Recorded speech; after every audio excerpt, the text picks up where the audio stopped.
Hello, everybody, and welcome back to Starmetal Gaming and another episode of our campaign, Cauldron of Bones. It's been a little bit since we've gotten together, but that's our motif nowadays. Hit up each other probably once every 3 months when the moon's just right and we can throw some dice. But, God, it's been so long. Y'all been doing all right, guys? Ready to go? Doing good. Always. Good. We're having some technical difficulty tonight, so this entire video may be scrapped. If not, then you got lucky and you get to watch us attempt to play D&D again. What is a D20? We're just going to move over to a D8 system. Yeah, everything's just circles. They make 8-sided dice. Okay, so jumping into the game, freaking last we left off, y'all was in the monster's mouth being chewed alive, and you all had 1 hit point left, I believe. No, y'all just talked to Conald McDonald, the cook. The red Man, you've been sitting on that for like a month. You've been waiting, guys, we gotta get together. I got the perfect name. And all you see is a legal pad with a bunch of names scratched out, and then one at the bottom circled a bunch. Y'all came across a rather passive red half dragon. Seemed like he had been beat. He was in shackles, everything, and he was preparing a meal for his new master. So I guess we'll just pick up from there.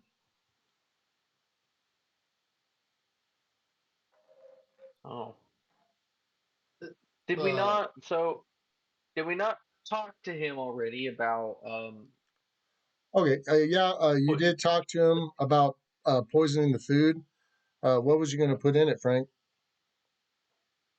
the Babelith head that I have from when I killed the Babelith? I have no idea if it's a be poisonous or not because I don't know nothing about it. I just know it's a demon, and I'm like, demon doesn't taste good.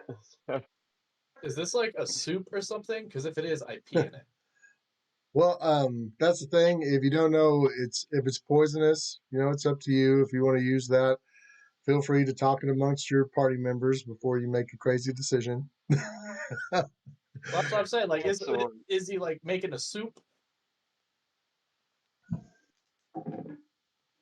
Dang, really keeping everything up to dice. Is it a clam chowder? Roll for dinner. Yeah. What course is he on? He's just making steaks. Oh, dessert! We just got here in time. I'm going to say that he's making some type of pasta dish, I guess. Is it a carbonara? Guys, if he eats it, and then we wait about an hour and a half, 2 hours, and then really like that carb wall hits him, then we get that he's sluggish. He doesn't really know what's going on. Yeah, we just Pexor's like, you should totally throw some of this tentacle in there. Yeah. It'll hit the spot. Wasn't he like, didn't he eat it last time and fell in love with it?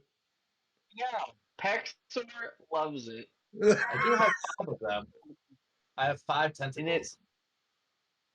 Do they look? Are they sort of a linguine style, or like a fettuccine style, or a bow tie pasta? Is that what we're going with? We'll go with bow tie pasta.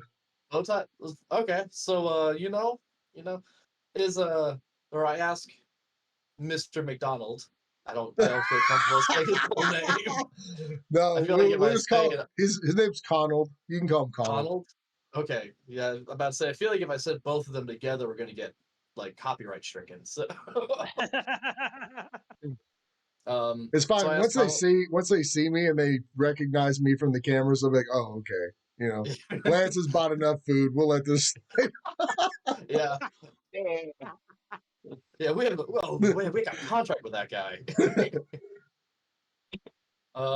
No, so I'll be like, how good are you at cutting this? And I hold out a tentacle. I was like, I need it to be looking like bow tie pasta.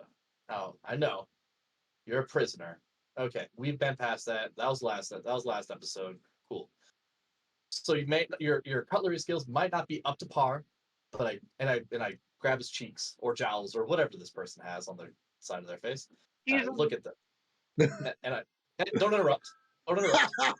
And I look at them, and I go, I need you to believe in yourself. Like, you know what? Believe in yourself. Believe. Lance, he looks at the rest just of say he y'all like believes. he's like squishing his dragon cheeks together, and he looks at the rest of y'all and he's like, "What is he talking about?"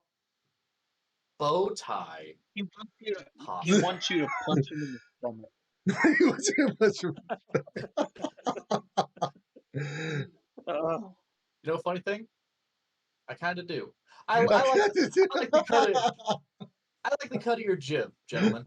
You know, I feel like you're a fine fellow. You know, you pull that punch. I know. Hexor, shut up. We got a dude to kill, and he's not it. I'm trying to get him to help us. So By cutting up fettuccine? by cutting up, oh my god. If I gotta go and relay this goddamn plan to you again. All this I did all this in the interim. Okay? Look, it was off screen. Nobody really saw. Okay?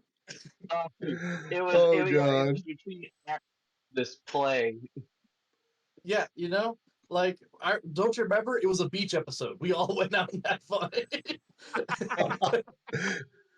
Well, look, I look at the guy. That one episode, we didn't almost die. Yeah. A whole 10-minute episode. But I asked him, I was like, look, can you like put this tentacle in there?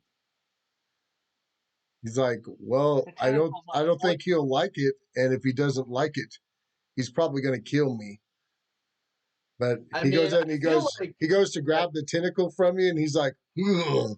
You can tell it grosses him out a little bit. Bro, you're a half dragon. Come on. Like your cousin's like a snake. Shush. Malediction. This potion that Hexor's godfather made. Can it be made into? Can it be put into the sauce and still retain its function, or does it have to be like fully like drank like a regular drink? Yeah, that's a good point. I mean, if we that depends on because first off, is it something that's going to be reactive? Like once it's exposed and everything, does it start losing its potency? And then if not, then you can potentially kind of reduce it to enhance the potency so that you don't have to imbibe all of it, that you'll still get enough and everything, like using it as a sauce for whatever you're putting it on. Or put it in the drink. Because the main thing is, do I have anybody that has any type of brewing or anything like that? I don't even know if that's a skill in this. So like if you have like craft alchemy or something like that, unfortunately I don't have that. So it'd be my knowledge arcana would be all that I have to really try and deduce this. Anybody that has knowledge arcana, you can go ahead and roll it for me. I'll do it at a DC of I'll do it at DC 12. 12? What does a 1 get me, Lance? That's a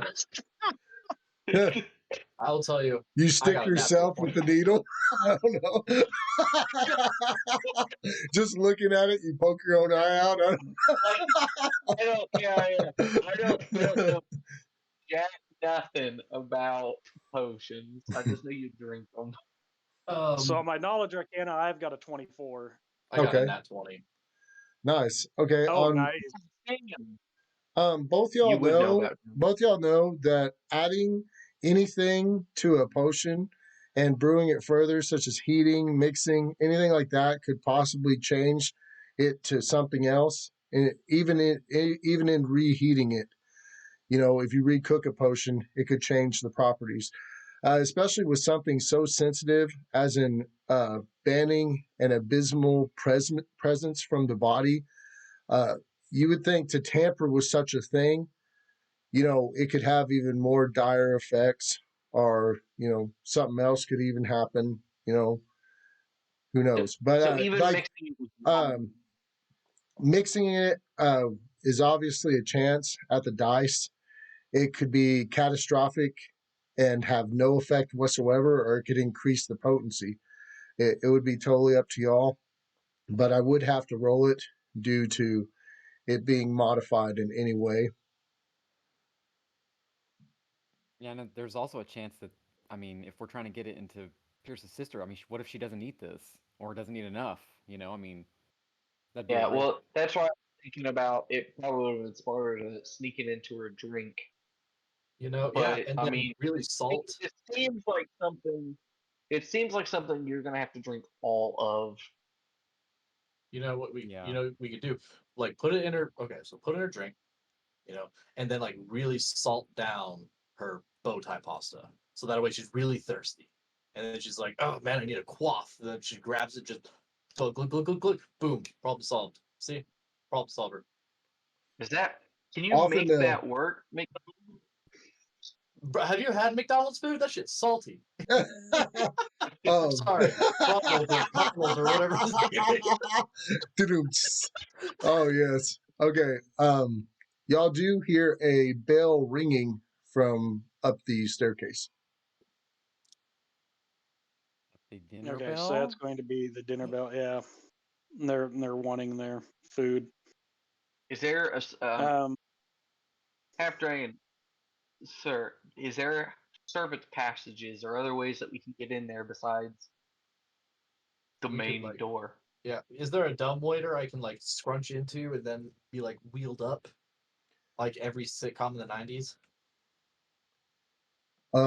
This room does break off into another passageway before it enters the main dining hall.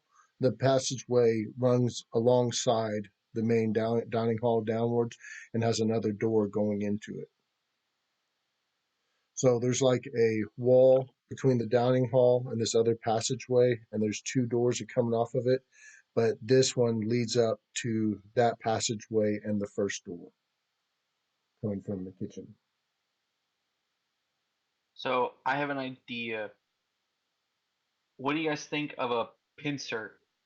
Okay, if I can get his attention by just going in with the half dragon, like just through the front and everything, when you guys go through the sides, I mean, do you think pincer. that could So work? what do y'all even intend to do about the giant tentacle beast in there? Seduce it. Oh wait, sorry, I'm not a bard. Were we aware there's a giant Try tentacle to hurt beast? us. I Well, don't remember this that. thing So right here, he waves the tentacle around. He's like, that's one of its kids. Bro, can I oh Does it wow. eat it? does it sit in the main? Does it sit in the main hall where everyone eats? It's not in the main hall, but it's in the hall before the main hall that leads into the main hall. There's a giant opening and it rests there. I mean, it smells so bad. I don't know how he can stand being around it. Do you go Is that near the it? Does way it not you attack go? you? He hasn't commanded it to attack me, but all I do is cook food and put my head down. So it doesn't attack anybody, right? Unless he commands it to, from what you see. I don't know, I guess, but things could change if someone attacked him. It might become violent. True, true. But my goal right now isn't to attack him; it's to stall him for the others. We're all gonna die. Hey, if you do, I'll be here. Listen, my friend, if we don't do this now, everyone's gonna die anyway. It's not just gonna be me or just you, my friends here, or the people that have already died on this mountain. My home has already been destroyed, and I'm trying to reclaim the only thing I have left and stop it from happening to this world. Because I've met good people. I've met all types. I don't. This world shouldn't have to suffer my fate, nor should you, to be forced to be chained and cook. You have the option to fight back. Well, I will Here, let you this know. is I will let you know that every warrior I saw come at him that even got past the beast and made it to him was instantly slain. Many then, that looked more talented than you, sir, I don't know you, but I will say that he is the most powerful being I've ever witnessed. And y'all are walking into straight hell right now. I wish you all the luck, but I do believe this is my end as well if we're going to confront him. so then, you saw people get past the tentacle beast. How did they do it? It was busy eating everyone else.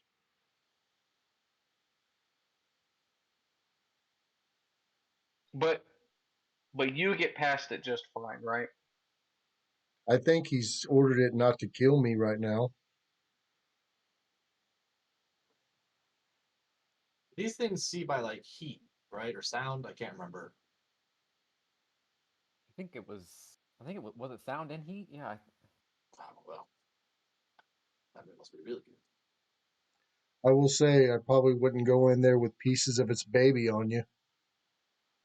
Well, this is a pregame snack. And then I grab one and I eat it. So, I don't remember. I don't know.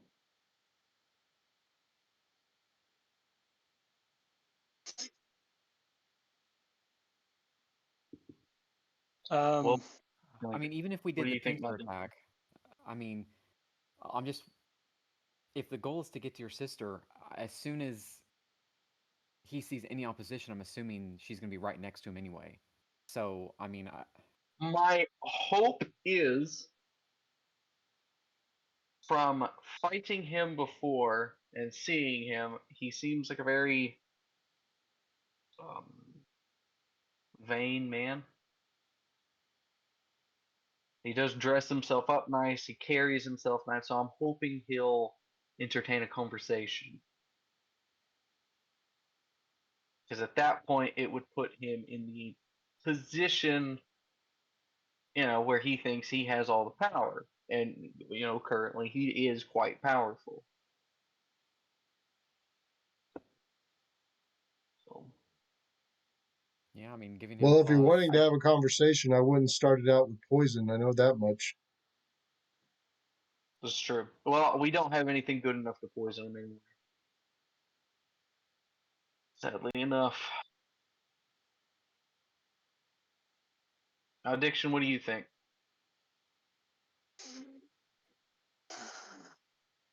I believe our best course of action is somehow getting your sister free of the influence. And then hopefully that will delay his actions for this world. Now, whether that completely throws the plan off or not remains to be seen. Half Dragon, sir, do you serve to their rooms? Do you know where their rooms are? No, I only bring food to the main hall. I don't even know which rooms they stay in. They make me sleep in here on the sacks of flour over here.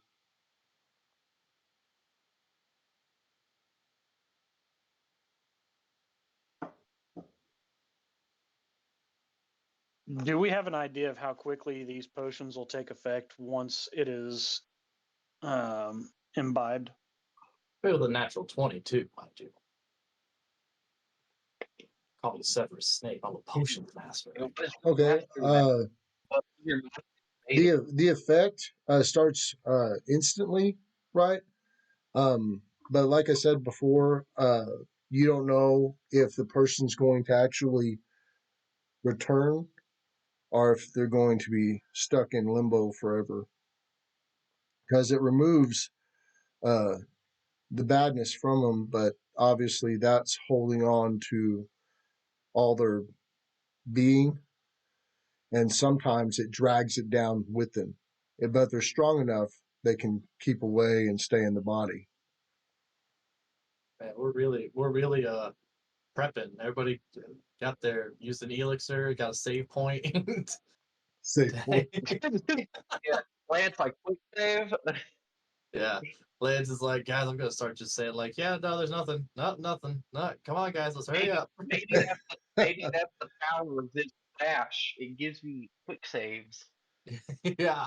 Honestly, guys, this is a big moment for me. So take your time, whatever you want to think of. But Bro, that's you did hear the dinner bell. thing I've You ever did heard. hear Yeah, I the was about dinner. to say we are limited on time because like Yeah. we only have a They're few already moments going of in, discussion yeah. technically. Foundation Ritual, can you make me invisible? What? Oh, if I do this and I shut I- my eyes. I don't have a way of making anyone invisible. Okay. Wait. No, doesn't look like. I can see invisibility, so I wouldn't lose you if you were invisible. But yeah, nah.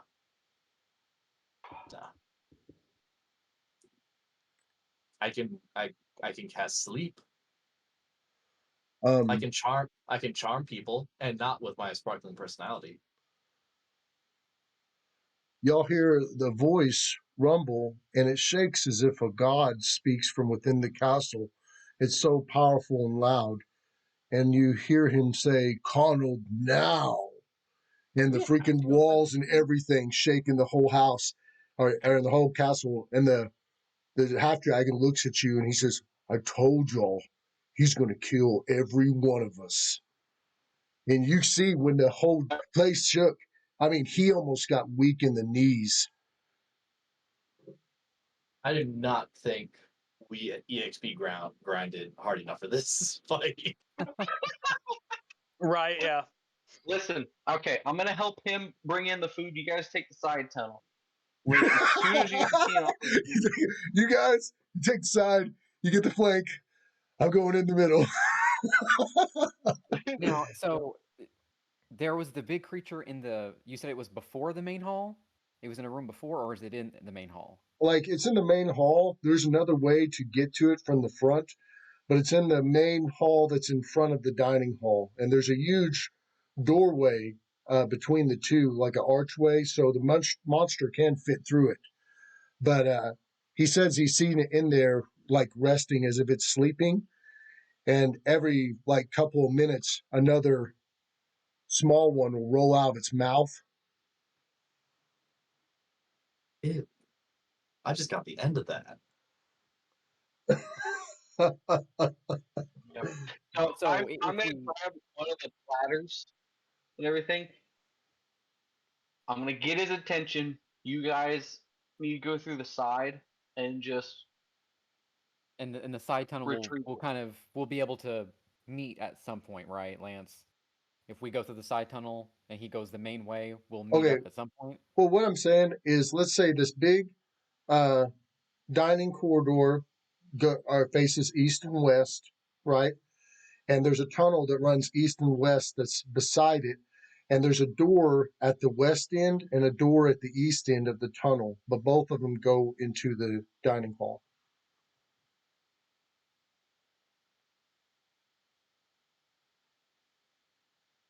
Okay. So there's 3 points of entry. There's west, east, and then the middle. Well, there's just 2 points.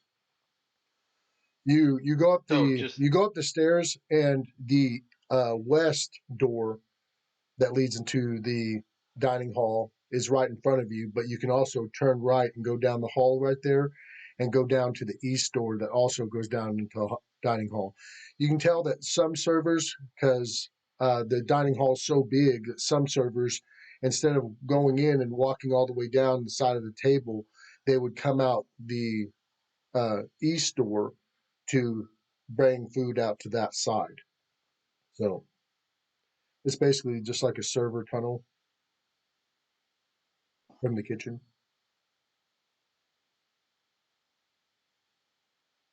What about? Right. My We have no what? we have no extra time to plan. Oh wow! Just as I was about to throw Right. it. I know. Yeah. No, I'm being serious. Yeah, we're out of time. Yeah. That's why I was saying you guys just need to book it down that side tunnel and then come out on the other end. All right. Hey man. I had a cool one-liner set up too, but okay, yeah, let's do this. Yeah. Hey, save it for your entrance, okay? It Well, might your work. entrance and you cast your spell, you know? It might work. Yeah, I think this could work. Okay. I'm gonna grab Lance, I'm gonna grab one of the platters of food, and I'm just going right behind the half dragon dude. I'm basically using him as like a heat shield,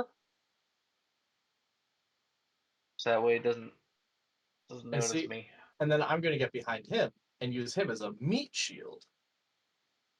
No, you're going down the side tunnel. You're I going know. with the others. So you're like straddling the dragon's tail.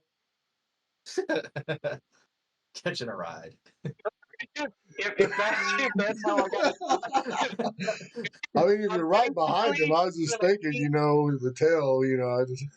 You spread your Yeah. spread your legs so the tail can go through, and he's like, "Man, HR complaint." Yeah. My goal is to keep that thing from seeing my heat, and maybe it's like mixed in with his. I have no idea. I'm just hoping that my proximity to the half dragon will keep me safe.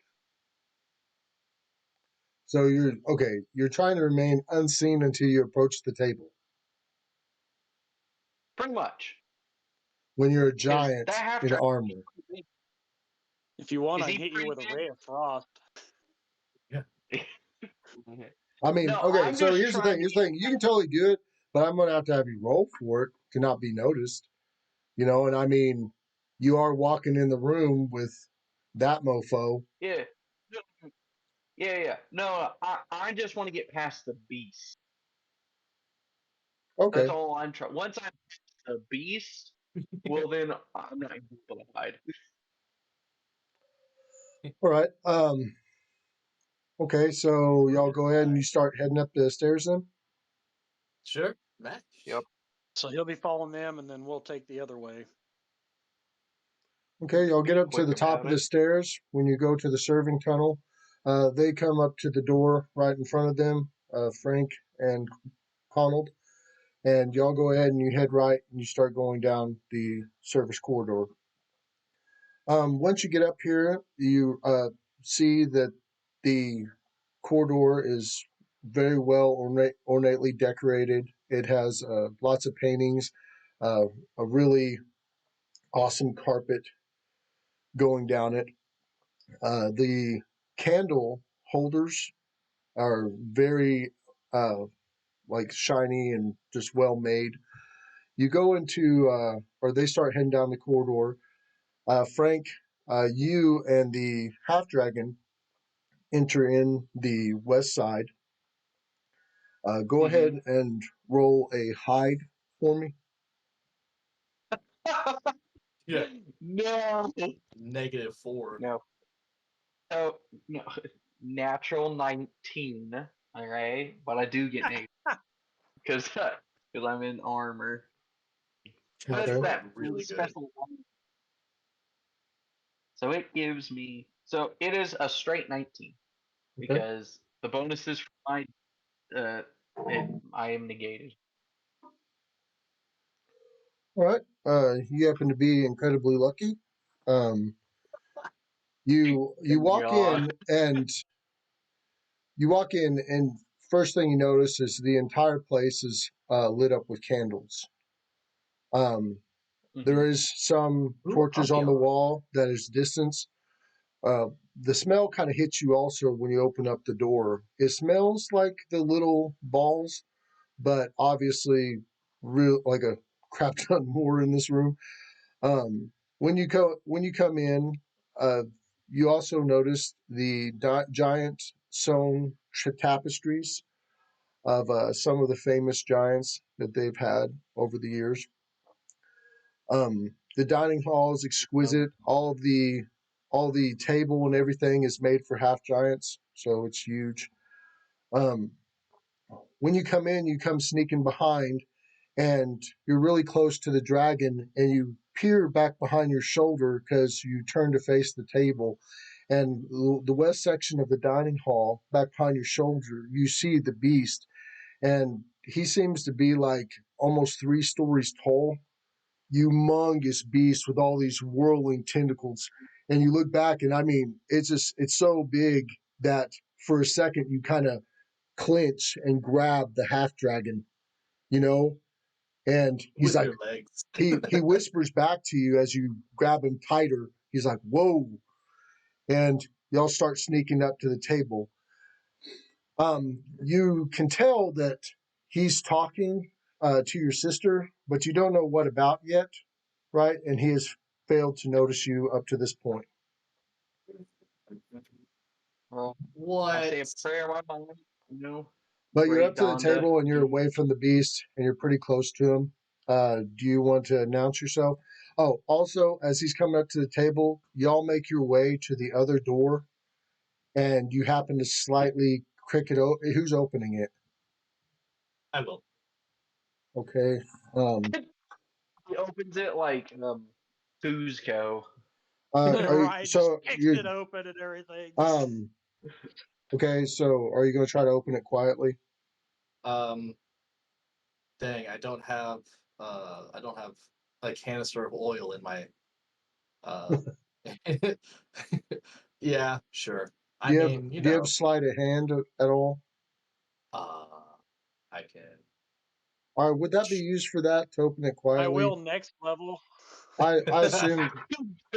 Hey, Jared, is that okay to see if he would open it without squeaking it, or what else would I roll there? I didn't think it'd be a move silently, but it could be. I don't know. Yeah. No, you could probably use a move silently.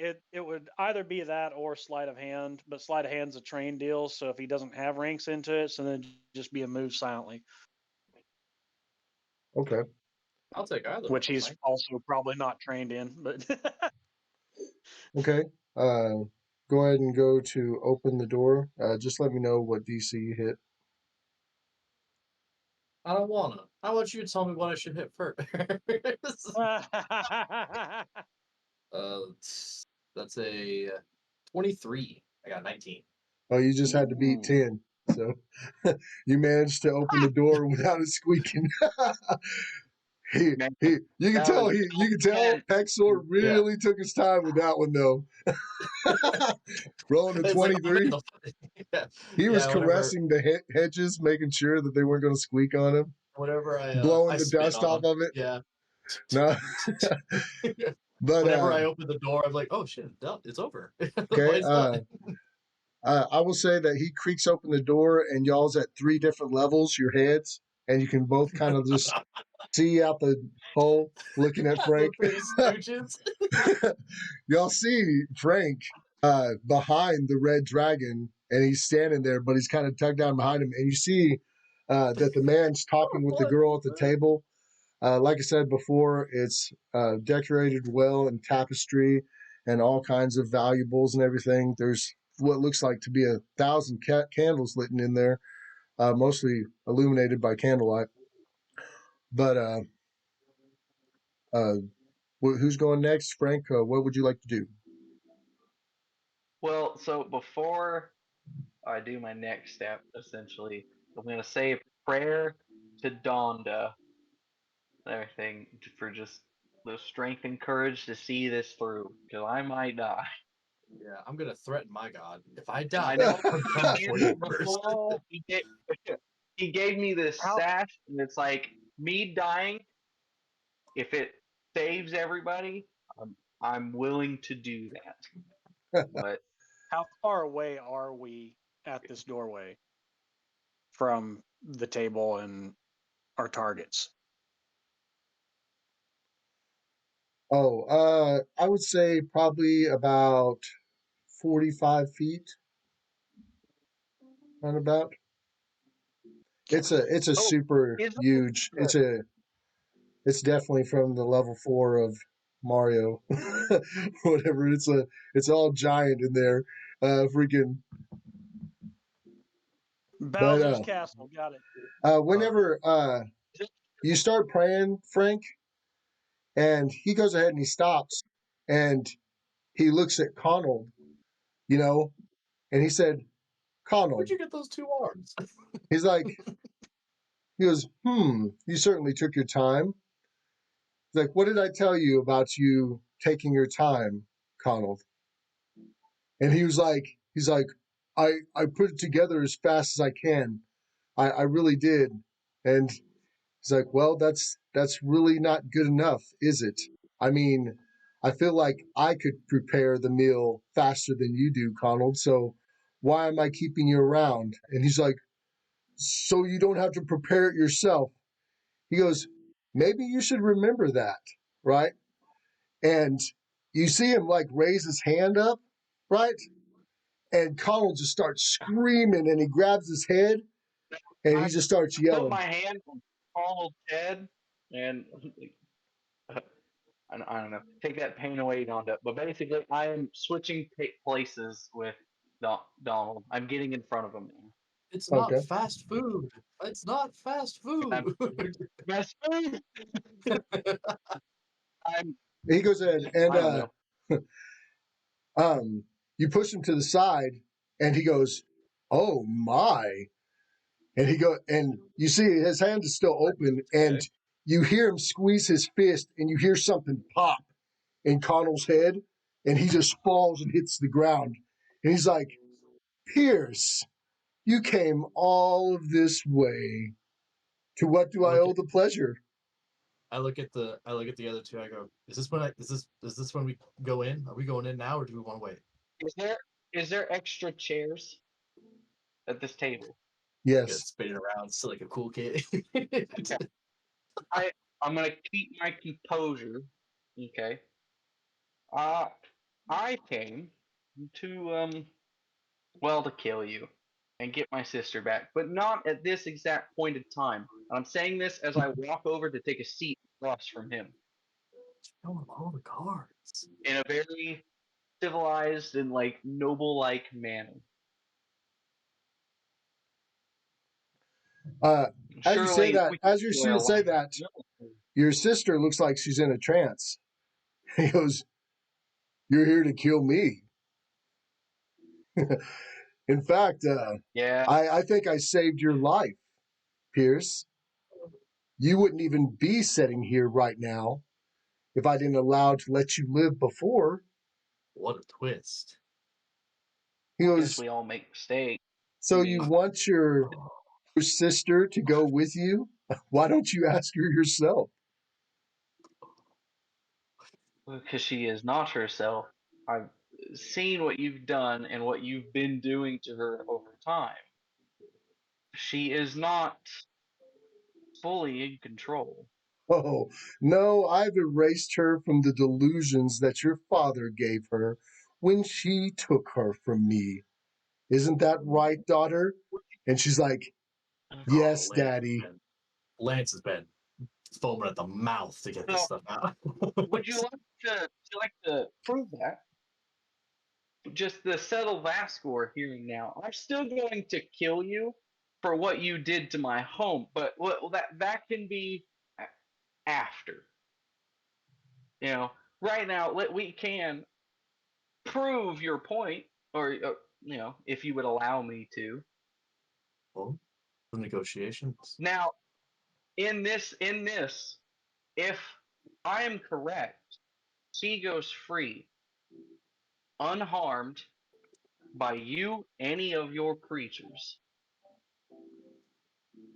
and then we can resume. And then if you win, then you can, gloat and do what you like. He's like, Pierce, my sweet Pierce. And your sister looks at you and she's like, Father, I really think you should kill him. And you hear the huge tentacle beast start rolling forward into the other room. You just start to hear it move, you know? And he says this. He says, I shall dispatch you as fast as I did your entire world, Pierce. You think you have the power to stop me? The Kago does as I command. He is already on his way. I have control over a god, and his power has made me immortal. What chance do you have? Maybe I should snap my fingers right now and kill you as I killed Connell. Damn, Lance had that Or scripted. you could have your friends that are hiding right now. You could have them step out in the open, and we can discuss this. Is this where we go? Are we going, guys? Is the table bolted or built into the floor? No, but it's huge. It's so huge, man. It's a half giant table. Right. Oh, I didn't know if it was like stone, like built into the floor or anything like that. You know what? I will do you a service, Pierce. I will do you a solid. Instead of just murdering you and all your friends right now, I will let you test yourself for my mercy. If you can slay my beast with your friends, I'll let y'all live. If you can't, I'll kill you all right afterwards. But there is no way you Would can we contend with my power. Chicago's blood runs through me, Pierce. I could kill you right now with a thought. Ooh. Definitely try. But now I have Donda's behind me. So I see us on a bit more even footing. Though I will admit you are stronger, but I mean, look throughout history.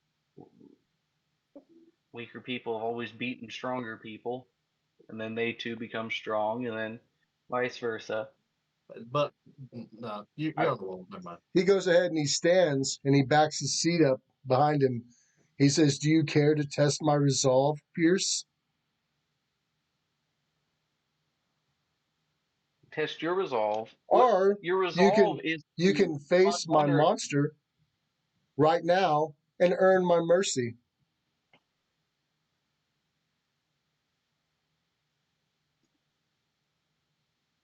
What do you guys think? Should we kill his monster and then kill him? As you say that, he raises his hand up again, right? And make a saving throw versus spell, Othello. Thank God. Othello? No. God damn. All right. It's an 8. No! So. Okay, at that point, Othello, at that point, you feel something squeezing on your brain, right? And like it's the pressure's enough that it's making your eyes start to roll back in your head, right? Everybody that's around Othello, he grabs his head and he starts screaming and falls down on the floor and he's yelling and flipping back and forth. And he goes, What is it, Pierce? You want me to kill your friends? Or would you like to earn my mercy right now? Oh. Fine. All right, well. Play your game. Let's say. For now. Josh, you feel the pressure fall off your head. So I look up. I'm like, I think it's, time we attack soon. Ow. Yeah. Okay. So I'll start walking towards Pierce. I'm going to take a look at this man and see does he have anything like control crystals or anything that is crystalline that he is using to try and use his powers. Not so you can tell. You think that his powers come from an internal source, right? Go ahead and roll Arcana on him. Ooh, nat 20. So that would be a 34. Okay, God you damn. can tell, but you can only tell it by the area that surrounds his feet because you chose to totally look him up and down. You can tell that he has a magical barrier around him of some form, but you can just barely see this thin outline around him and the girl right there sitting at the table. So it's if they probably have a magical uh, circle around them of some form of protection.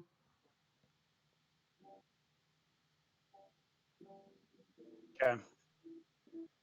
Um, Does that look like it would stop just magic, or does that look like that would stop physical touch as well? you don't know. I mean, on a natural Okay. 20, you could assume at his power level, right? And from what he just said, you could assume it could be both.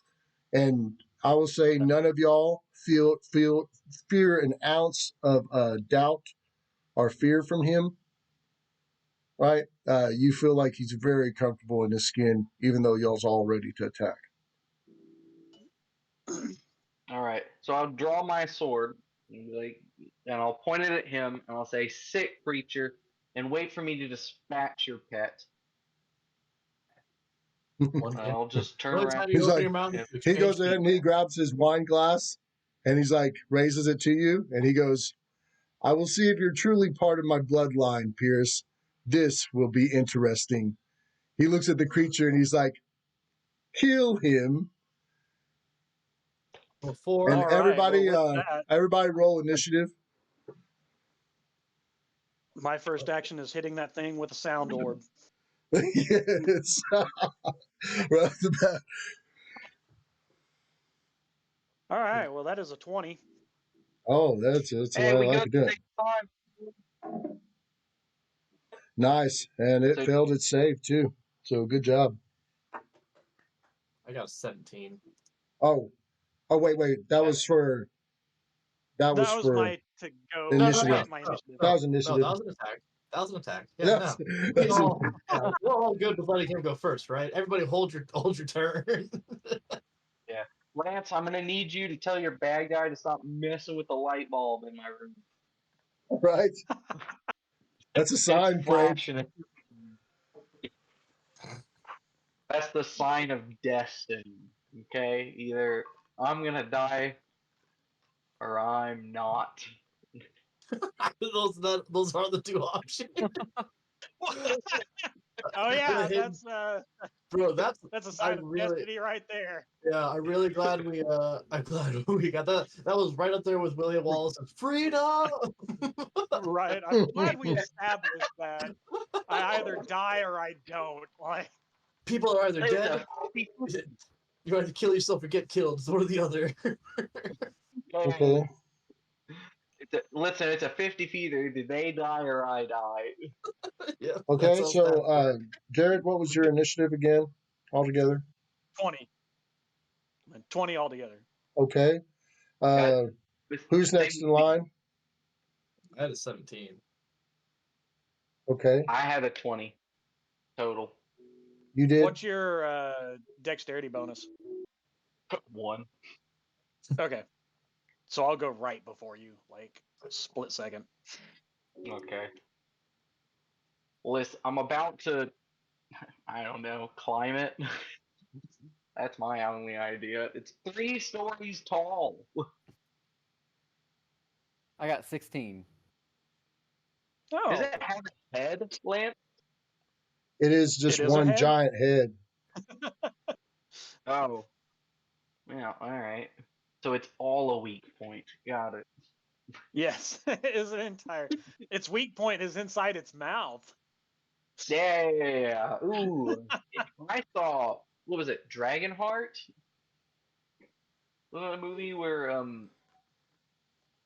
was Dennis Quaid was in the mouth of that dragon for like 3 days? Oh yeah. All right. And they were Okay. both just Malediction. You seem that you were ultimately prepped. What I will say is, um, you haven't felt anger, like true angle. You haven't felt true I haven't anger. felt angles. You haven't felt true anger until you've seen Othello hit the ground in pain the way he was, right? And I'll say, whenever he told him to kill him, you bust open the door, instantly casting whatever you cast. I guess we lost somebody. That was your blank space. Oh, wow. Am I coming back yet? Just cast the death curse. Yeah. I stab him really hard and he dies. Game over. Right, yeah. I've solved your Good job, guys. We did it. puzzle. Yeah. Listen, that's my plan of attack. You guys come up with a more scientific solution. A scientific solution. Okay. It's funny because I have like Dungeoneering and Arcana, but I don't have like hardly any points in them because I'm just learning it. So I don't know shit. Okay, Jared, let me know the effect of that spell and everything. Bells and whistles. So if you're ready for me to go, then I will make my attack roll. It is a touch attack, so I don't have to deal with armor or anything like that. It is just its dexterity. And being it's big, it's probably not very good. No, you got it. Oh yes. It's Nat got that 20. dexterity of Oh yeah. my god. You did get nat 20 though? Yes. That means I have a crit chance. And so that would be a 19. So 25 total to confirm on that with a sonic orb. Oh, Just don't roll minimum I must damage. be very upset. Join the club. What's Right? crazy, whenever y'all see Malediction kick the door open and do his spell, his hands glow brighter than y'all's ever seen him glow, right? Him doing, was this your first critical hitting spell during our game? You might have I had another one. think so. I might have done one other time, but But, that one, like, I think I did it whenever we were fighting Mystery. okay. Well, anyway, I will just say that emotional value plus the critical and everything, and Malediction yelling and robot, is just very effective. In Robot. 0 Right, yeah. As Malediction hits the beast, you see Frank's uncle raise his glass and he's like, "Huzzah!" I hate this Hey, guy. I love this guy. Fire at my beam. Because this is like the grown-up version of this character. Is that character? I hate him. Okay. What damage did you do? And then plus, so 49 sonic damage is just what I hit this thing I'm with. gonna double it. It's gonna be double sonic damage. So it's gonna do 100 damage to it, right? Uh, Sure. freaking whenever. It's because it's weak. It's weak to sonic. So Yeah. and it's a critical hit with it. So I'm gonna give it double. Whenever he does the attack on it and everything, you see all of its freaking tentacles reach out as far as it can, and its mouth opens, and it screeches so loud. Roll a check for me, Frank. I guess fortitude for a DC of 16. Hell yeah. Oh, it's easy. So I pass. All you have Yeah, to do is not get a 1. Oh, and I'm in like a you've gone to campfire right now. Firelight there. Yeah, I have a candle.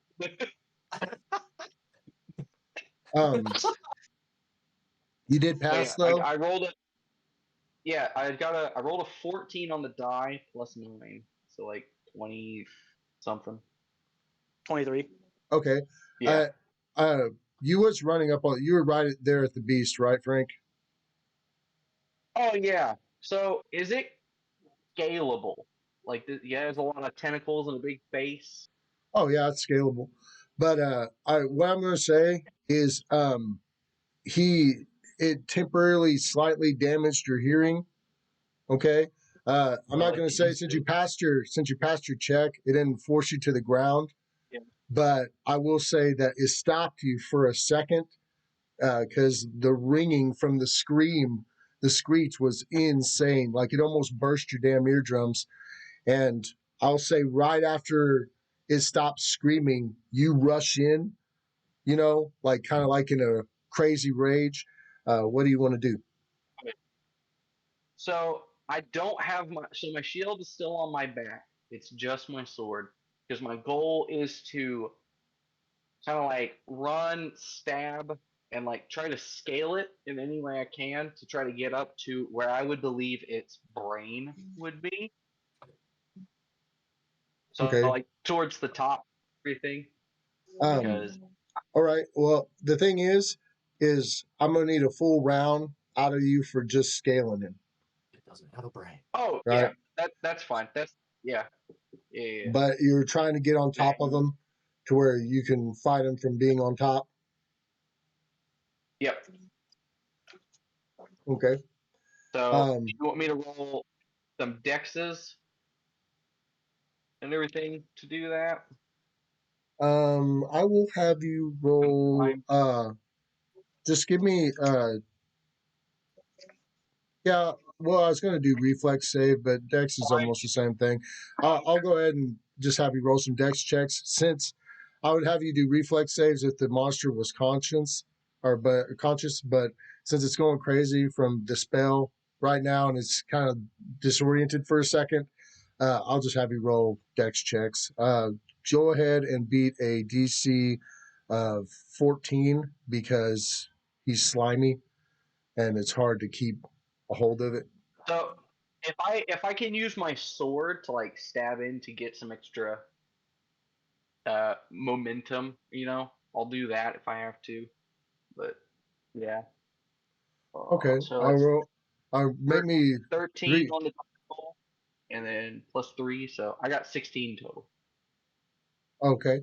What did I say the DC was 15 or 14? Okay. 14, yeah. I'm going to say that you, at one point, you did stick your sword into the beast, right? But it wasn't like it was kind of like a try to catch yourself thing. So it kind of slid. Yeah. It didn't do a ton of damage to it, right? I'll probably just give it like a D4. I'll say as you're going up the beast and you slid down it, you did 3 points of damage to it. Take that. 197. But you managed to get on top of the beast, even though it was extra slippery. I probably should have had you roll at least 3 dex checks, but I'll go with the one. But you're I can actually keep rolling it. I don't. you're on top of the beast, and I'll say when you get on top of it, you're kind of like avoiding all the tentacles because they're flying everywhere. Yep. Michael, you're up. Yo. All right. For my first trick. You're right behind Malediction. All right, cool. How close am I to this headless dragonborn? Donald? Yeah. Wait, legitimately, how close am I to this thing? The fate that is in store for any of us that die here, like. Yeah. Pexor has 0 reservations when it comes to raising back the dead. I mean, he wouldn't even give you a chance to get healed. You have 1 hit point left, and he's like, "Oh, come on." Yeah. Come on. I didn't hear no fucking bell. You're still about 45 feet away from where Connell was. All right, cool. I'll sort of meander my way on over and cast Animate Dead. All right.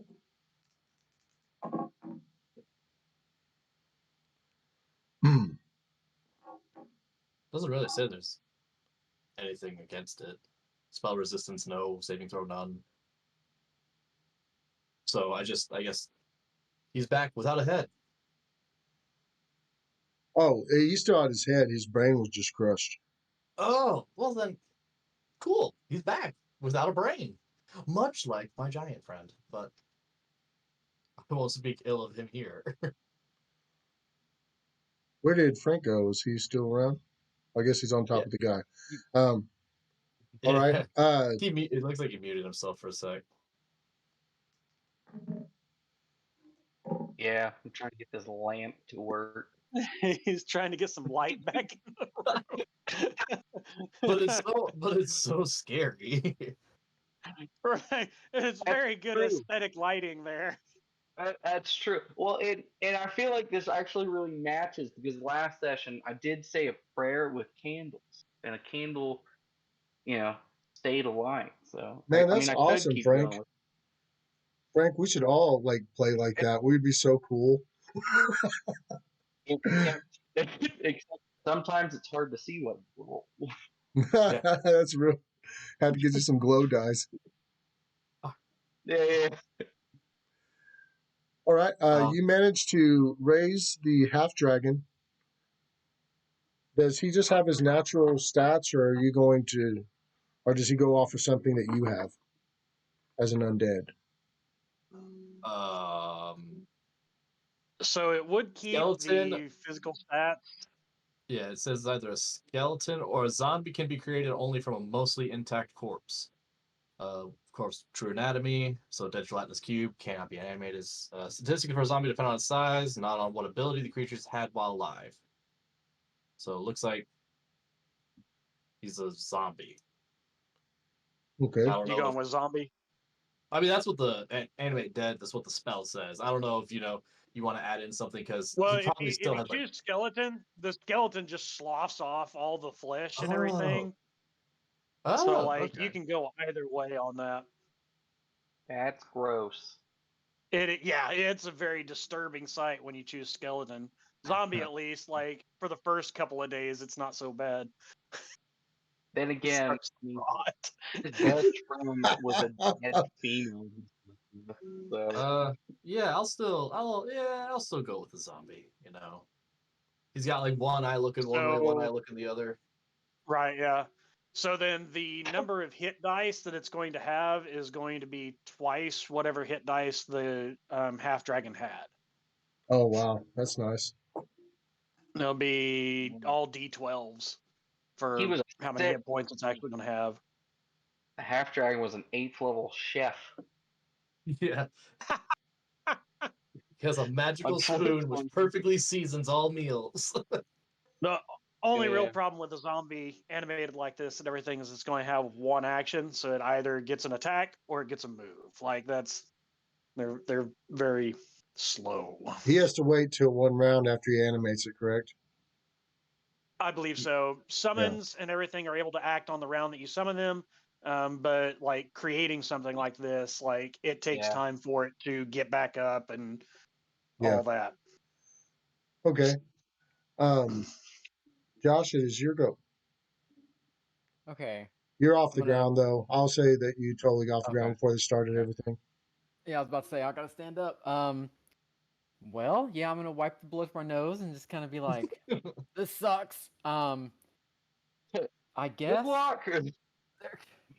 The only reason I had him choose you is because your character didn't have any magical capabilities, so he didn't sense it from you, and he thought you'd be the instant victim of. Nah, it's just because It's just because Lance is mean. That's what. And all this time, he's getting back at us. He's like, "You guys want to skip another fucking session? I'll show you."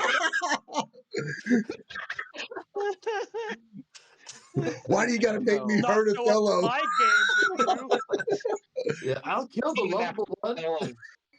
Why do you make me hurt you? I do this because I love you. Normal person. Oh, God. Normal. Okay. So, am I within 30 feet of this thing? You're actually about 45 feet away from it. 45. Okay. That's fine. I'll but stick you where I'm can at you can then. step within that round and do whatever you want. You can move and have an action within that round, right? Well, I think I'm gonna do rapid shot, and that uses my full round action. Is this thing an animal? Yeah. It is? Okay. Plane or beast, but yeah, technically an animal. Beast. It's half the name. Okay, so I'm gonna do rapid shot, full round action. All right. First shot is an 18. Woo! Is that a hit? Are you gonna make like little pegs that we can climb up on? Yeah. I will say, Josh, because he's stunned right now, I'll give him less of an AC.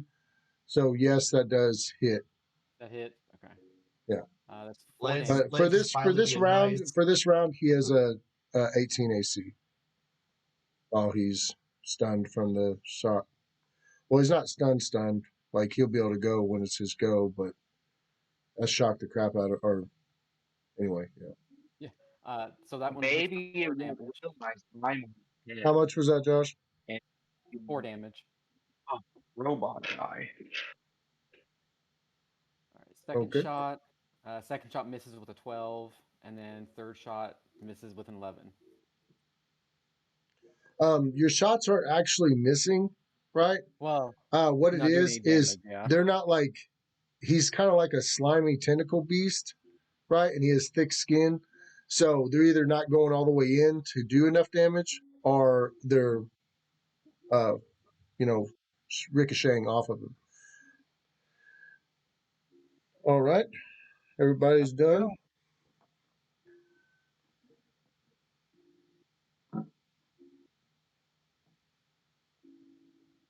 I hope it doesn't know I'm up there.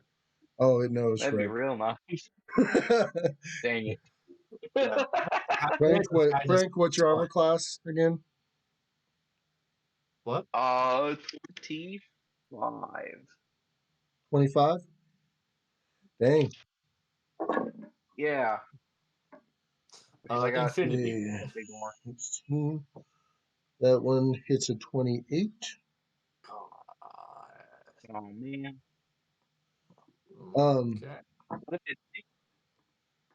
if Frank, he goes to grab you, right? And he goes to throw you off of his head with one of his tentacles into the wall. yeah. Can I make like an opposed like grapple? Like slip out since he's slimy? What am I? Okay, okay. I'll have you roll a grapple check and a reflex check to decrease damage. But you being on him, he pretty much has 100% chance to grab you. You know, because you're standing on him, right? It's really hard for him not to get you, but because you're connected to him. But you being an awesome warrior and him trying to grapple you and you're trying to fight the grapple, I'll go ahead and let you roll grapple and a reflex to decrease the damage of the wall slam. Okay. So the grapples first. So that's a 17 plus 11. So I got a 28 total on grapple. And the reflex, 15 plus 3, so 18 total. Okay. You failed against him on the grapple, right? But you did happen to pass your reflex, so I'm going to give you half damage, right? Cool. 40 damage.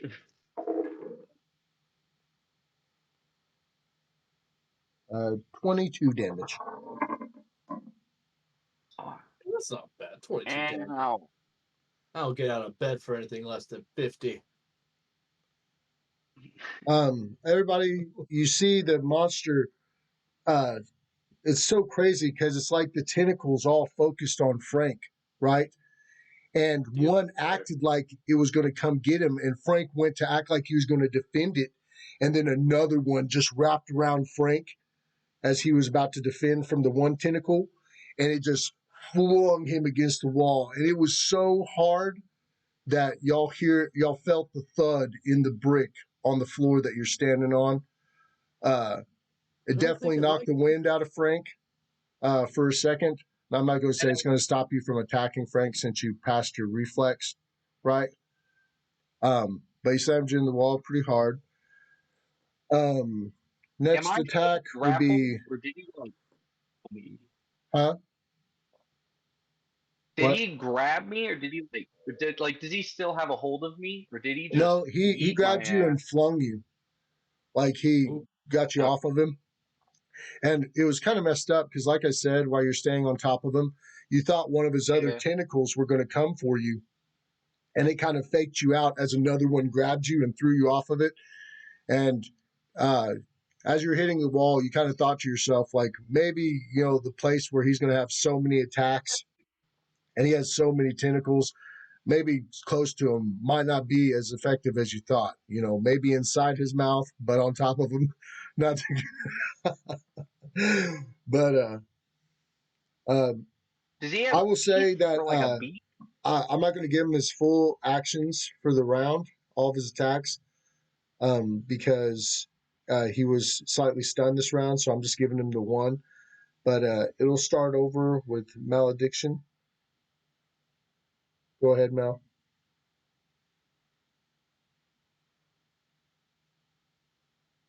Was fairly successful last time. I will say, Malediction, I will say that he threw Frank toward y'all and toward you, right? Okay.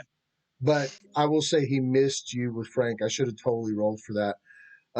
But since I didn't, I will say that he missed y'all with Frank, and Frank landed on the wall next to y'all. All right. Just to kind of keep up the pressure, I'm just going to go in with another sonic orb. Okay. All right, 16. So that is a 26 on a touch, which I'm going to guess is... That's a hit. Good enough.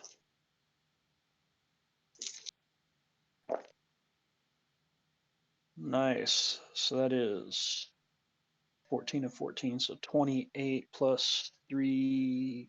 Did I have anything else that went to that? So I think that's going to be 31. Yes, 31 points. All right.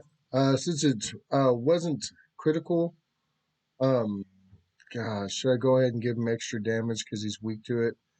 You did earlier. Precedence has been set. Yeah, well, I mean, yeah, but that was like a super critical spell. Precedence. I'll go ahead and say I'll do half more damage on regular shots then. So that was a 31, so it'd be a 46. Yeah.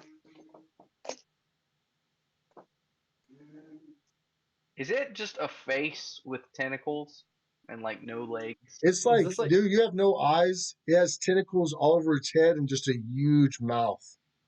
And it just looks like a giant ball of giant, delicious tentacles. It looks and like then I'm going to use my move action and everything to move up 15 feet, just kind of slowly closing the distance. What type of mouth does it have? Is it like a beak, or does it have teeth? It has several rows of teeth. Have you ever seen Langoliers? I don't think. Yeah, like I have nothing original. It's probably off that. something stored in my subconscious, Right. Just think of a ball, and then it's got a big mouth that is half the ball, and then tentacles coming off of the back of it. All right. With fur. I'm gonna move in front of it with take my shield out, and I'm essentially going to save my attacks if I can to like attack his tentacles. Like if he's gonna start hitting me with tentacles, if I can save my attacks to like cut that tentacle off before it beats the shit out of me, I'd like to do that. Okay. So you're saving all your attacks? Yeah, I'm running up in front of it, so it has to go through me. So you're going to Which try to it you're going is. to save your attacks and try to counter. That's what you're saying. Yes. Yeah. So like as Okay, it's gonna hit me with a tentacle, I'm gonna try to cut that tentacle off or block sweet. it in some fashion. Hey, no, that's a good plan. Awesome. Defensive fighting. I like it. So Frank, you notice Frank takes charge and gets close to the beast, but doesn't get too close, and you can tell he's expecting an attack from the beast and readying himself. Pexor, uh, your undead is fully raised, right? Hey, Uh, buddy. But and all he it's knows how to do is and Fine dining and breathing. you notice the the guy when he sees the when he sees the freaking half dragon stand up, he's like, "Oh, necromancy, interesting," and he gives a little clap. I take my hat off. I give a little bow. don't entertain him. I think we all are, even if we didn't want to. So then, all right.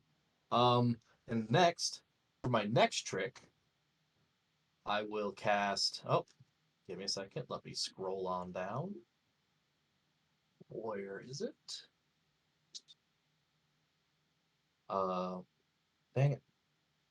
Ah, I will cast Summon Undead 2. And because my computer will most likely burst into the fireball if I run Internet Explorer right now. Uh, Undead 2. Sorry. Okay.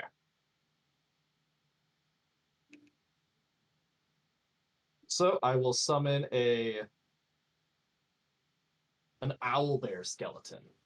I don't know where it comes from, but it doesn't say I have to have anybody near me like that.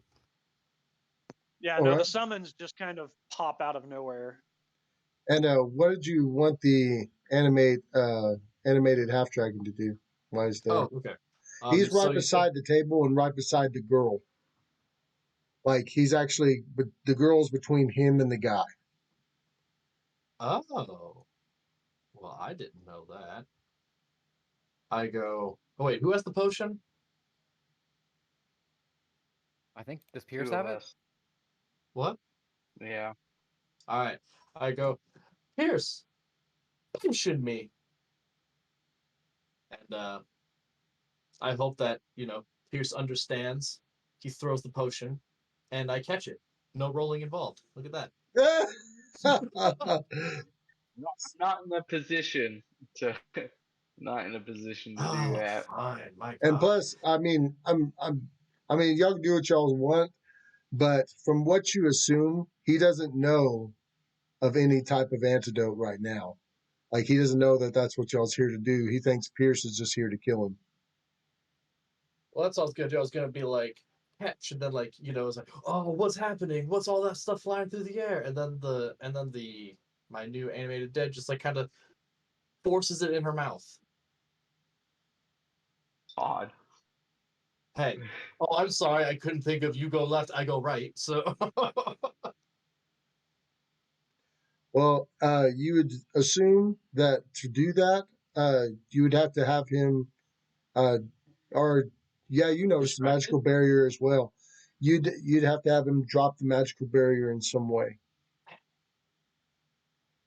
Okay. Then I will have my. Are there chairs that my dragon could throw at this thing around him? Yeah. Yeah, Giant sure. chairs. Well, that's what I'm asking. Like, he's a half dragon. Like, I don't know how strong in this world half dragons are, but like, can he pick up a chair and like swing it like a fucking hammer throw or whatever? Like All right. grabs the back and then leans it over and starts spinning and chucks it. Okay. You go ahead and have the half dragon zombie grab a chair and attack the barrier with it, No, not the barrier. or the creature. Yeah. Okay. go ahead and roll to. So he's just gonna throw the chair at it. Like he's gonna spin it and he's gonna like try to like throw it and hopefully like look. I'll tell you how I'm picturing this. Okay, big chair, heavy wood, a lot of momentum. Builds up some speed. That bad boy could really hurt something. Made of stone, made of heavy wood, steel rivets keeping it all together. I don't know. This is half giant world. I'm a little elf. I got like dainty chairs. Do I go off the half dragon's attack bonus or is it a zombie's attack bonus, Jared? So its attack bonus would change as a zombie. Being that we're doing this in the middle of combat, I'd probably just kind of use what you already have until, because I think it's still going to be the same progression for their attack bonuses based on hit dice. But I mean, the zombie's probably going to have a little bit more than what he would have had as a chef. So. Okay. So, base attack bonus with a regular unknown chair. I mean, I guess I'll just give him a 12 because he was a half dragon and stuff. So I'll give him a 12 bonus to hit, right? Guess just roll to swing at the monster. I rolled a 16. I don't know what to add. Okay. You managed to hit the monster with the chair. Go ahead and give me a D6. Well, let's go D8. Giant. This is where the battle comes around, boys. I have light now. Wait, give me a sec. D8. There we go. Oh, dang. 5.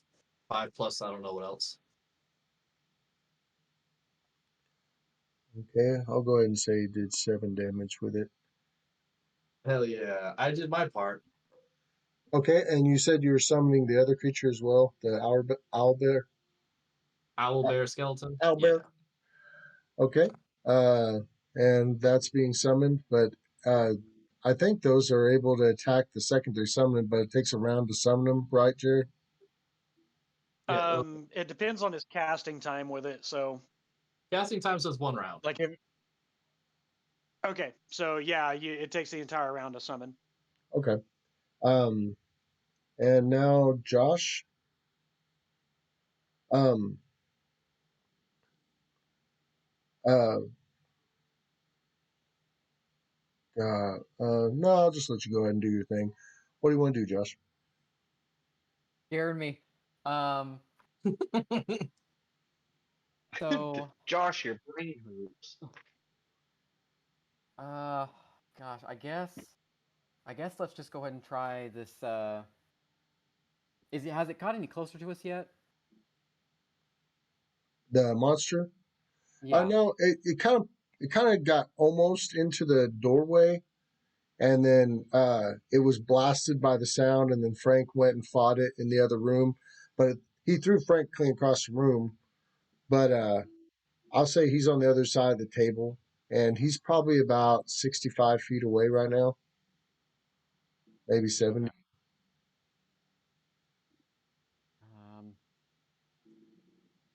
All right. Yeah, I guess. Actually, you know what? I'm gonna use a move action, and I'm gonna command eggs to fly to the top of the room and start flying towards the sister and the guy, just to see if he can pass through the barrier. Okay. So you go ahead and see if he can make it through the barrier. Yeah, just to see if there's like a wall or if he can pass through it. And I got a 28 on handle animal. Okay. He does. He flies to the top. He goes to dive into the barrier, right? Whenever he hits them, just to see if he can like just go past whatever, like near them, basically, just not attack him or anything directly. Okay. Whenever he gets close to the barrier and it's about to, it's not like he's about to scratch it. He's just doing a flyby of it. I will say in that point, you see the barrier reveal itself, right? Where he's about to touch it, and it looks like a blue flame, right? It does look like it's damaging upon touch, but Yeah. Okay. So yeah, he'll just kind of. Does he take damage then by going close to it?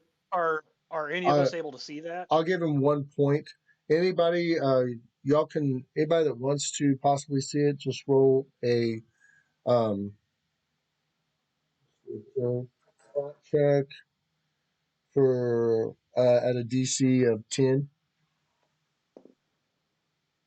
You said spot. Yeah. Well, Spot. I got a 9. 13. Oh, all right.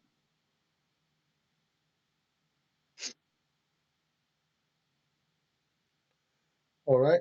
Is there anything else you want to do this round, Yeah. Josh? Yeah, I'm just gonna fire one arrow at the beast. Just regular shot. Come on. It's a 19. Oh, God, he has a 20. Man, that'd be close. What? I'll say It's it gives him. I'll say it gives him 1 point of damage. But it's stuck Okay. in him. 1 point, I'll take it. Well, I mean, I'm just saying it would have missed him, but he's so big, and I'll say it deals with 1 point. It's all right. I got. Now for his go. No one's close to him, right? It's our game. Me. Well, so like I said, I moved up 15 feet, so I'm a little ahead of everyone else. So if he moves up to engage anyone, it's going to be me. What's your AC, Jerry? AC is 20. No, it's me because I moved up in front of everybody. Oh, okay. Well, all Because right I then. moved up in front of everybody and saved all of my stuff for counterattack. Oh yeah, he did. Okay, Frank. You notice uh, he spits 2 of those balls at you out of his mouth. You know, and you see it. I mean, it flies out at crazy velocity, and its mouth is open and it's coming straight for your head. Right? Um, what was your AC again, Frank? 25. Well, with the shield now, it's 27. Okay. That's 2 misses from him. But if you like, Can I? you can cut him in half as he's shooting them at you. Yes. Okay, I'll let you roll for each one of them, Frank. Natural 19, but since it's a long sword, it's critical It's threat. critical threat. They On the first hit. also receive charging damage because they're being flung at you at such a velocity. So I'm gonna do double damage of whatever you do damage to. But that first one's a hit. Sweet. And then I hit 23 to confirm that. Got. Okay. I'm assuming that might be their AC, but let me get out another d6. Woo. So 5 and 6, so 11. So 16, and then doubled. You said is 32 to the first one. Okay. I will say that you cut that one, if not in half, then deep enough that it's dying anyway. Right. Well, I'm cutting it, and then I'm basically just going to use my shield to bash the other one out of the way so it doesn't hit my teammates behind me. Okay. All right. Go ahead and how much damage or roll to hit that one? Sorry. What AC did you hit? So 18, but I get minuses, so 20, 23. That'll hit. Okay. Damage with your shield. Shield! That is a d6, since it's a spiky shield. 8 damage. But my goal was more like to, shield bash it, way off course. Okay. Maybe hit the bad guy. Um. Everybody roll a spot check for me real quick. Other than Frank. Frank, you're definitely going to see it, but just DC 10. Dang, I got a natural 20. Okay. I got All right, well, 28. Quit looking at you me. want to save those, Hexor? I know. I'm like, all right, we're doing Okay. this today, huh? Anybody that beat the DC, you can tell that the creature that Frank knocked off to the side is fully awake. It's not dead. And these things are very damaging and still dangerous, even though they're small, as you can tell from encountering them before. So there's that. I was just letting y'all know. Pierce, you went ahead and you smashed that pinata real good. Michael, you're up next. Right. So My, I actually have no idea what to do. I've been thinking about what to do, and it's like, man, everybody's doing a bunch of stuff. I'm just kind of, oh yeah, guys, hey, look, I got skeletons and zombies. I won't do that because it's yeah, actually. So how? I mean, you have a fully expendable thing sitting there, so it's up to you, brother. Whatever you think would be most useful Like- at. You have your own actions, and then you still have your skeletal owlbear and everything that'll have its attacks. And he to has go the half through. dragon. So you said that it's 45 feet away. Yeah, but your creatures are right there by the dude, unless you wanted to summon the owlbear closer to the monster beast. Yeah, I But- would have summoned it probably closer to the monster beast. Honestly, I would have summoned it between the monster and I because I'm not that strong. Okay, gotcha. So myself, I will. There's nobody on this thing, right? Like, Not Nope. melee range right now. There's Well- that one on the ground that is still alive, that little one. okay. Now, I want you to tell me if what I'm thinking is right. So on this, in my scythe, I have a 30-foot necrotic damage cone that I can sort of cast out. Now, I'm wondering, will that essentially hit anybody on the team, or what am I? yeah, that hits What? anybody in. It hits anybody in that cone. Yeah, Yeah. that's what I'm trying Yeah. to figure out. Is there Anybody anybody in the cone would have to save versus it. I will say if you're aiming for the monster to the left of Frank that he just knocked with his shield, then you wouldn't necessarily have to hit Frank. But if you're aiming at the big monster, then yeah, Frank's definitely in your way. Okay, then I will aim for the smaller monster. What? I'll move up 15 feet to get to within that 30-foot range, and I will. Yeah, can't think of a cool one-liner right now. I will use epilogue to cast a 30-foot necrotic damage cone. Okay. All right. As you approach the beast and you start casting the magic, it looks at you, it opens its mouth real wide, and it's like you hear this hissing noise coming out of it. It sounds like the other ones scream, except, baby version. And it starts hissing at you like crazy, and then you're like, ah, and you cast your necromancy. Do you have to roll to hit with that, or is it touch? With the That's cone? probably like a saving It's just the throw cone, deal. right? It's just saving throw. Let me see. All right, that is a fail. What's the full effect of it? You just told me it's a 30-foot necrotic damage cone or a blast out. Oh, you mean with your scythe? Yeah, with my Demon's Heart scythe. Oh, okay. Well, what's the damage on the scythe? 2d4 plus 4.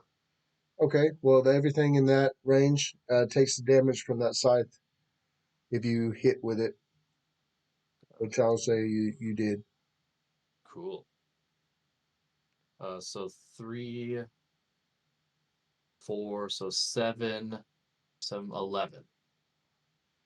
All right. It's okay. Othello, you and I will me say, run at this with full weapons. I got a regular like what I'm gonna say is started screaming at you, and it had its tentacles like pointed out like crazy. and it's looking like it's about ready to jump at you, right? And you go ahead and swing your scythe, and I'll say that you cut off all the top tentacles it had, right? Ooh, And it starts screaming even louder as you cut the tentacles off. If I eat one of its tentacles in front of it, will that like stun it? Be like, what? You never know unless you try. Yeah, you know what? I'll snatch it out of the air and I'll like put on a scary face and like take a bite out of it and be like, All right, You killed buddy. chopped it with necrotic damage. hey, I'm a necromancer. That's just the spice. That's just the pepper. That's the umami flavor to it. Spice. Yeah. Add a little bit. Yeah. It tastes like rotten cayenne pepper. It's iodized necromancy. Okay, it's good for your thyroid. Oh, yeah. Josh, I will say that whenever roll a spot check for me. The bad guy, he's grossed out. He says that's nasty. Yeah. That's 26 total. Okay. As you're commanding, I was going to give you a DC of 20. That's awesome. As you're commanding Eggs to do what he's doing, you notice that above the monster in the other room is actually a giant tapestry that's attached to the corners of the wall. And it's like a huge hanging tapestry above them. And it comes to your attention like if that thing fell over it, it probably wouldn't have been able to, or wouldn't be able to see or react to y'all as much. But it's up to you if you want to use that. But I'll say as you're flying Eggs around and you're looking to see if he could enter the circle, you notice the tapestry above the beast. And but it's so dark in there that I will say the only reason you've seen it was from the flash of the top of the dome, right? Whenever he tried to enter in, when he did a flyby, I'll say the flash lets you see the tapestry over the monster. Yes, I found its weakness. Without its head, it's powerless. But I didn't see how it was connected necessarily. I just But it is a head. It looks like it's connected at the four corners of the room, possibly. But it's like a giant ceiling tapestry that's bellowing down. Looks like a pillow hanging off the ceiling, kind of. Don't miss and hit me. Yeah, actually, like if it was to fall down, based on the size of it, would it just cover the entire room, or is it small enough that it would just kind of? It would fully envelop the beast. It's big enough. It's huge. Oh yeah, and it's tall enough too, so it would fall on it first. So do I see where it's connected at right now? Even because I don't have dark vision, so I don't know if I'd be able to see exactly where it's connected to. Oh, true. Damn. Yeah. Well, this I will say pretty well I will say that you think you could see it, but you would have to get closer and probably put yourself in danger. But you could see the connections if you were probably about halfway across the dining room, right? I'd say you'd be able to see the ropes holding it up, but you'd have to move closer. Closer towards the beast? Yeah.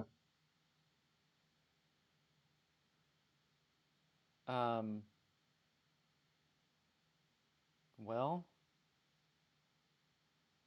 so I don't see the connections, but I know that there's some kind of tapestry up there. You know it's connected by something. Okay. You know what? Yeah, I'm gonna go ahead and get closer. I'm gonna use my move. Can I get on top of the table and get like higher up so I can see better? Oh, okay. Here. Let's see if you're just looking for a better vantage point so you can see them better. Yeah, just if I can see any of the connections. Which okay. I guess, I mean, wow, that's nice. I had a 95% chance of a better vantage point. I rolled like an odd 3. What I'm going to say is that you notice on the side of the room where the archway is, right? There's a lower bookcase, and there's a pedestal that's connected to a side pillar. It's at the top of the pillar, but you know that you could probably jump off that bookcase and get to the pedestal, but you'd have to lift yourself up to it, and that would probably give you a really clean shot at whatever you're aiming for. And also, it's not directly out in the open. You're still kind of sticking to the wall, so you might not gain the attention of the beast. I'll have to wait to see for his turn, but we'll see. But from here, do I still not see how it's connected? The tapestry on the roof? Oh, I was saying if you want to go on the table, that's fine. But I was saying it's in the middle of the room and it's really well lit up and you'd be well seen by the beast. And I was just saying that while you're looking for a place to shoot, that you found, that's why I rolled that high number. You found a very good place that's of a hidden vantage point. That's better than the center of the room. It's actually off to the left where you can still get a shot on them. But it's up to you. If you want to do the center of the room, that's totally fine too. Well, was this before my move, or was this before my move then? Yeah. Or after? I was going to say it was before. Yeah. Okay. Okay, then yeah, I guess I'll start hitting that way then. Okay.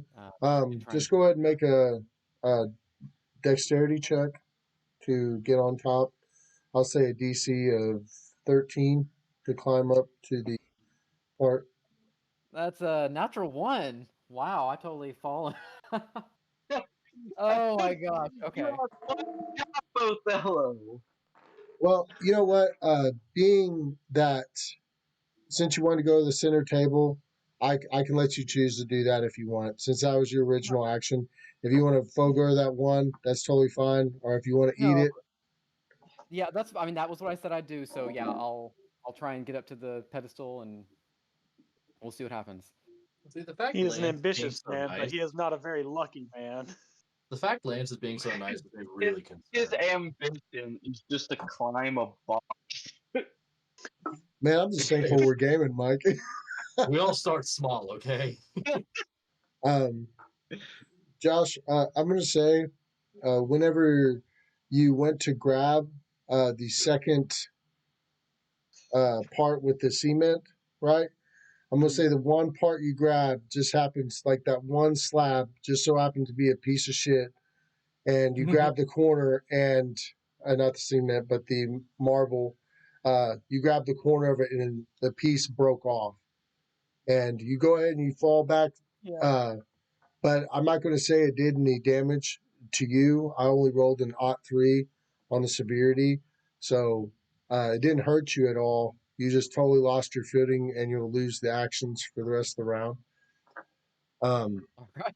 No, just file a complaint. Yeah.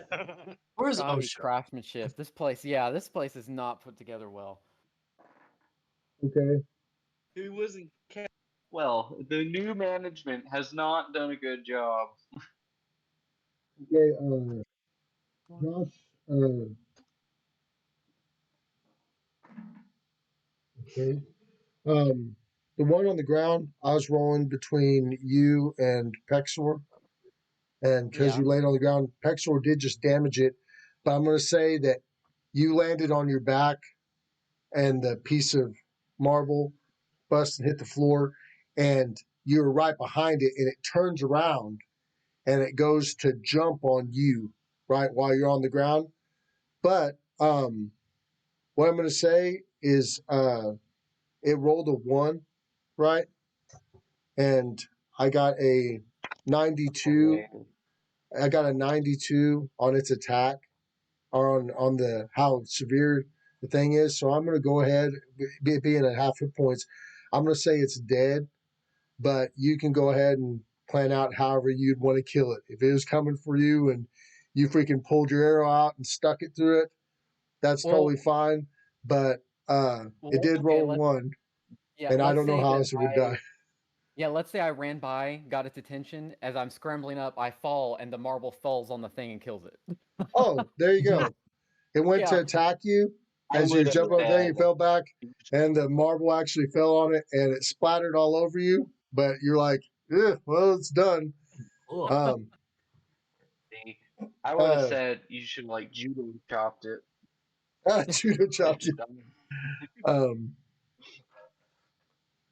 Who's all? So I have Frank and Pierce close to the big one. Yeah, and then after me, it would be Jared. Because Though I I've Pierce and Jared right there in the front. He did just spit those things at you, Pierce. So I'm gonna say under 60 you, over 60 Jared. Okay, that's under 60, so that's Pierce. Is that a 25, Pierce? 27 right now with the shield.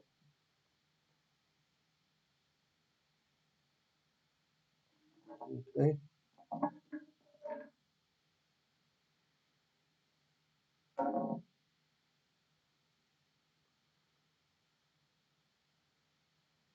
Mm, 14 plus, oh wow, 26.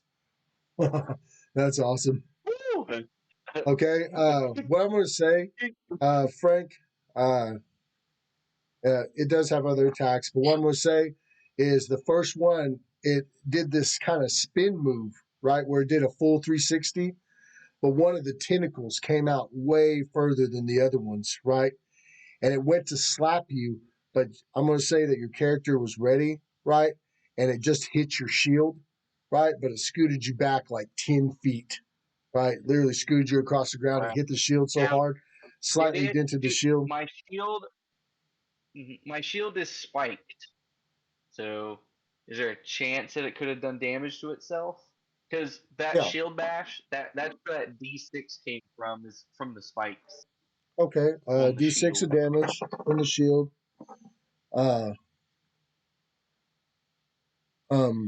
But I need you to roll a strength check against the beast if it's going to hook to it. Ain't nothing but a thing. Nat 20. So that'd be a 25 total on the strength check. You did not get a nat 20. So the shield was not ripped out of your hands, right? How much damage was it? You bring your shield? D6? The shield, do you want to roll it? Yeah, the shield is a D6. You can roll it. That's fine. The spike. 3. Okay. Hey, it's better than nothing. But you managed to hold on to your shield as it almost knocks it out of your hand. It hits you so hard, but you managed to maintain. Jared, its next attack is going to be at you. What's your AC? 20. Nice. Okay. But you're adamantium, right?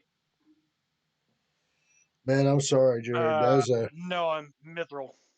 I'm sorry, Jared. That was a critical, brother. So there's a 25% chance that a critical fails against me. Okay. Ooh. What was that from? Roll again. You have fortification? Light fortification. Because, fortification, yeah. Yeah. Okay. Isn't that because you were Warforged? Yeah, because I'm a Warforged. It did not work on the critical. Okay.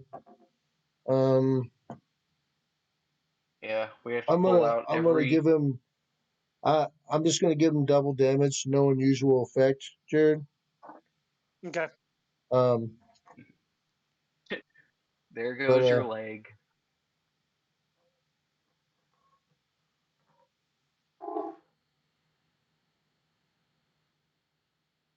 Uh, 19 times 2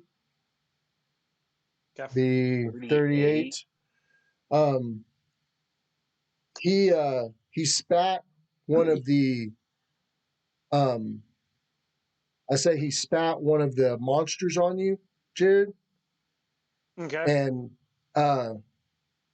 it landed directly onto your head, right? Mouth open. It landed onto your head.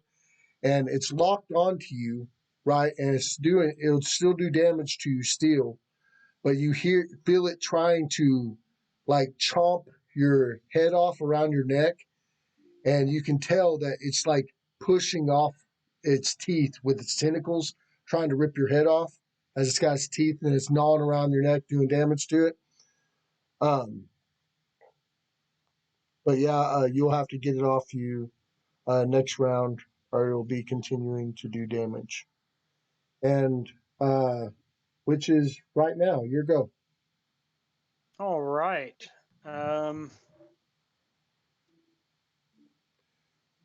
You're like so thankful right now that you're made of metal. The way this Right, thing is yeah. feeling and the way it's reacting, you think that it would already have someone's throat cut if it was on someone with flesh. And it was Like crazy. me. I mean, when it spatted out at you, the velocity it hits you at, you stumble back like 6 steps and you're holding your head, right? But it was insane how hard the baby hits you when it grabs you and bites you. It's got too many babies. Right, yeah.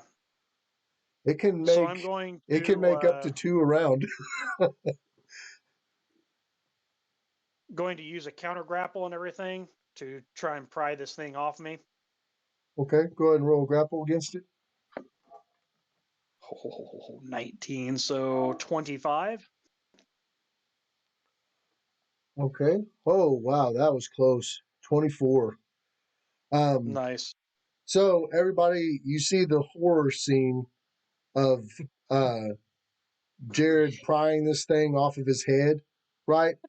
You see Jared grab it at the base, real close down at the bottom, and he kind of gets one thumb in his mouth, and he grabs the other one with the grabs a tentacle, and it's still wiggling real hard, and you see him start forcing it off his head, and you see the thing still chomp, chomp, chomp, chomp down on his head the whole time he's pulling it off, and it's scratching the metal, and he finally gets it fully off of him. What do you do, Jared? With that, then I'm going to have both hands on one side of the mouth each, and then I'm just going to start pulling this thing apart. All right. Go ahead and roll a strength check for me. Yeah. Yeah. Nat the 20. the brutality of it, Jared. The He's brutality. join the club. I'm going to go ahead and I'm going to go ahead and let you do a damage for every, I guess, for every point that you rolled on your die. So that's 20 damage, right? It's not enough. Well, I'm going to say. So it'd be a total of 26 would be my total strength check. Well, that's perfect because it rolled a 6 on a strength check. And I'll say that you rolled a 26.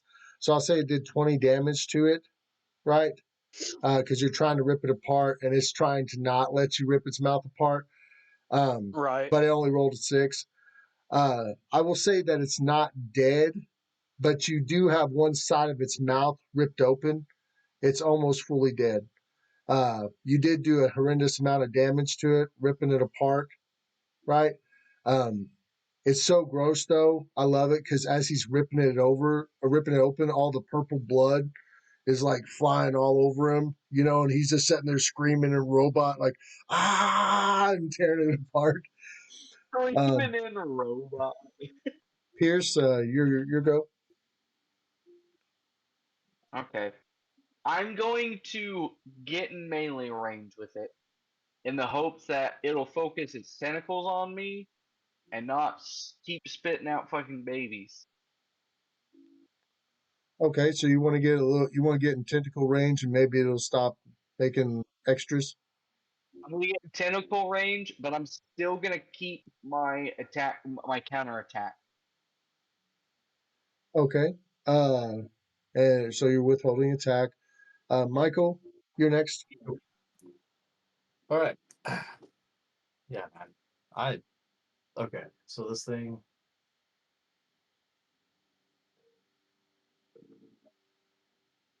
I will. Oh, let me see something. I got an idea. Just 1 second, guys. Be right back. No worries. All right. Now that That's he's gone, perfect. guys. Now that he's gone, guys. We beat him. We did this one thing. Everybody rolled. We played really fast, and then we get back. He's like, yeah. Yeah. I have a feeling on this fight, it's gonna have to be you guys. They're gonna need to do the bulk of the damage.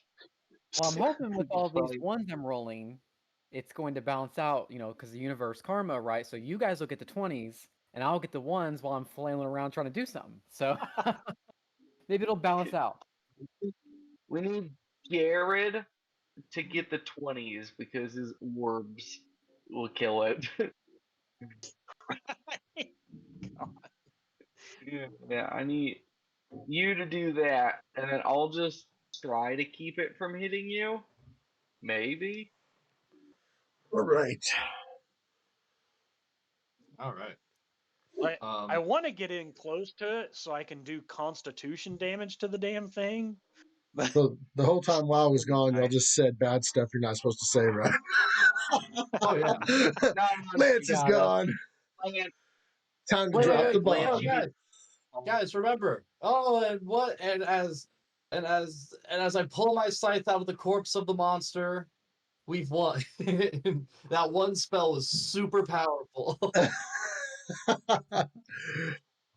A lot happened while I was in Right. Yeah, a lot. You shouldn't leave. Missed 10,000 a lot mega of good damage. stuff. Hector killed it, but it cost him his life. Good thing. You know what the best part is? I'm a necromancer. I got contingency plans. I got horcruxes or whatever they're called.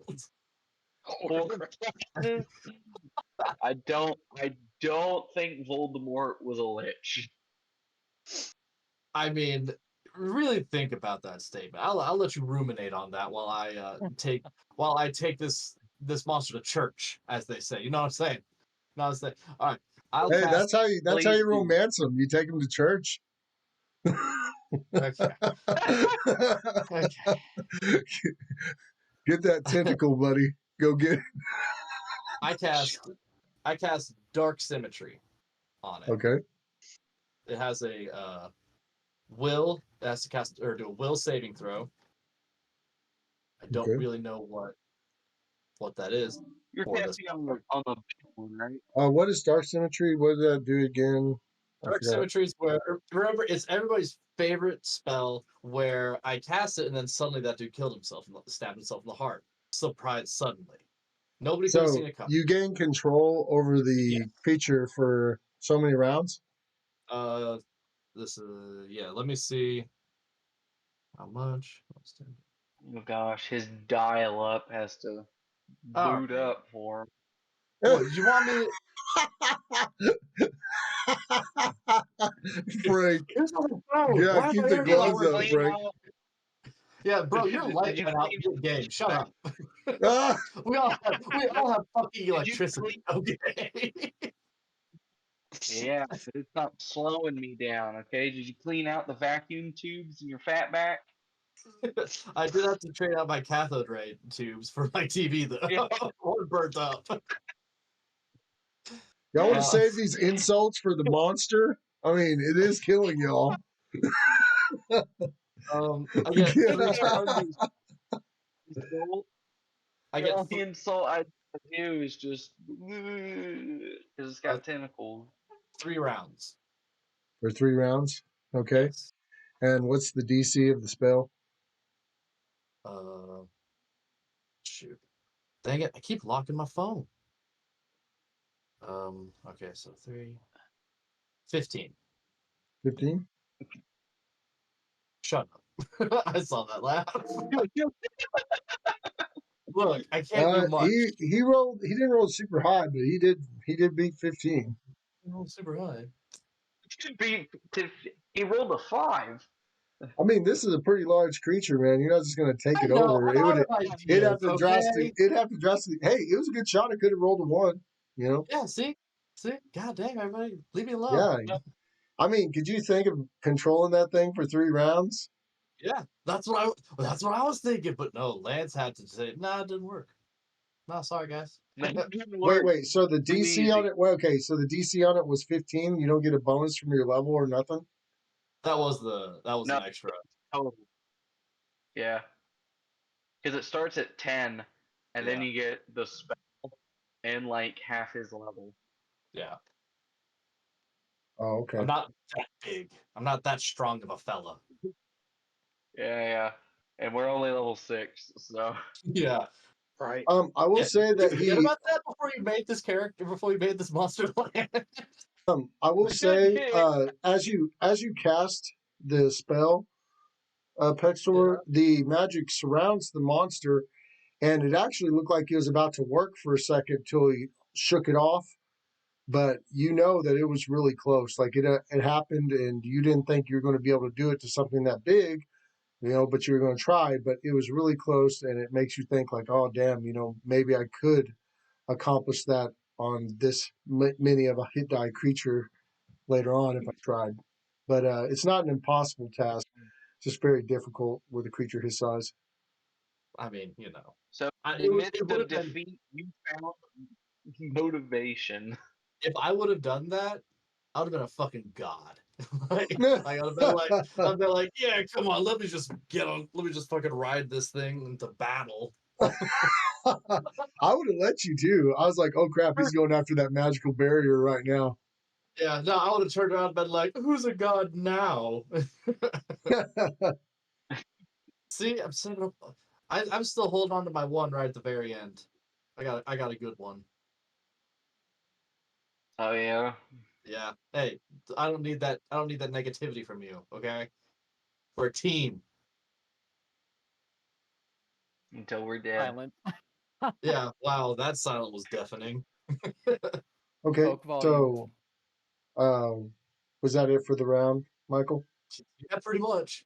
Yeah. Hey, that was a star effort. I mean, seriously, if I would have rolled 2 lower, you'd have had that thing for 3 rounds. Look, Lance, I appreciate Are it. I appreciate it, but I remember my participation trophies from 2nd grade. Okay, it didn't make me feel good then. It doesn't make me feel good now. Are you using your skeleton to do anything? Oh yeah, I forgot I had these things. I don't think they went last turn either. Oh No, yeah, my undead minions. Oh, as a necromancer, I should be on top of that, I guess. They started to look at each other and shrug. They're all playing patty cake.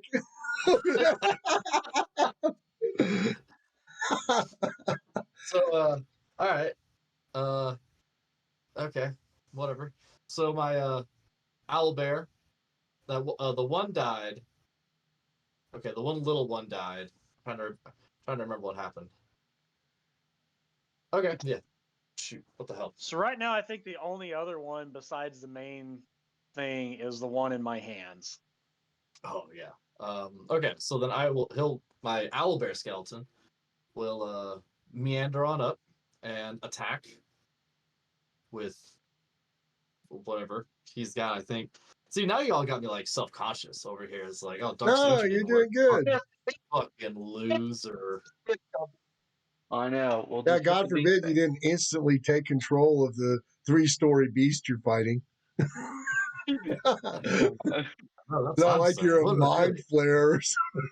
It would have been super cool, man. Like you couldn't have made this easy, Michael. Huh? no, I couldn't have. Just starts hitting itself with tentacles, and Pexor's just going, "Stop hitting yourself! Stop hitting yourself!"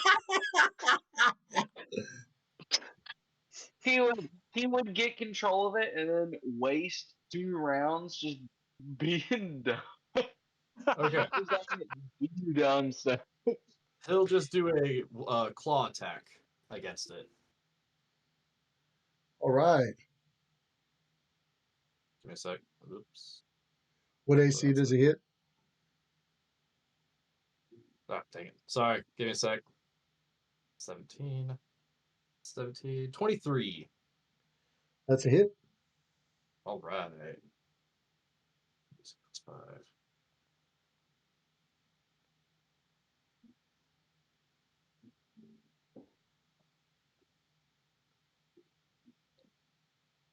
That's 5-7. Well, not the greatest hit, but you know.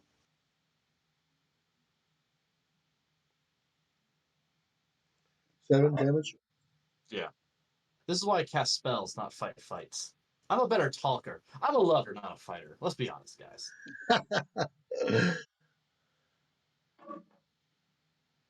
What do you mean? This is essentially free damage. You just summoned an undead to do this. And then you can use your death ray scythe and other things to, Yeah, actually, do more. how many times do I get to do that, Lance? Oh, Is it just it's for every swing, but normally you have to swing to hit objects within the cone, right? So you have to roll to hit objects in the cone, but anything in the cone you can choose for it to roll to be hit. You can also hit other things in the cone that you don't mean to hit if you are swinging in it. But yeah, it's just like you're swinging with a normal magic scythe, I guess. But the fact that it does its damage to everything in a 30-foot cone. interesting? Well, I tried Dark Symmetry already. Dang it, can't do that. All right, so yeah, he'll just do 7 damage. My my brainless friend, he will I don't know what he'll do. He'll walk up because he only gets a walk or an attack, right? Okay. Yeah. Yep. He will sort of walk up to the beast as well, and I guess prepare for an attack. He'll just kind of walk up and be like, hey buddy, and then he'll just get ready to swing next. Yeah. Ready?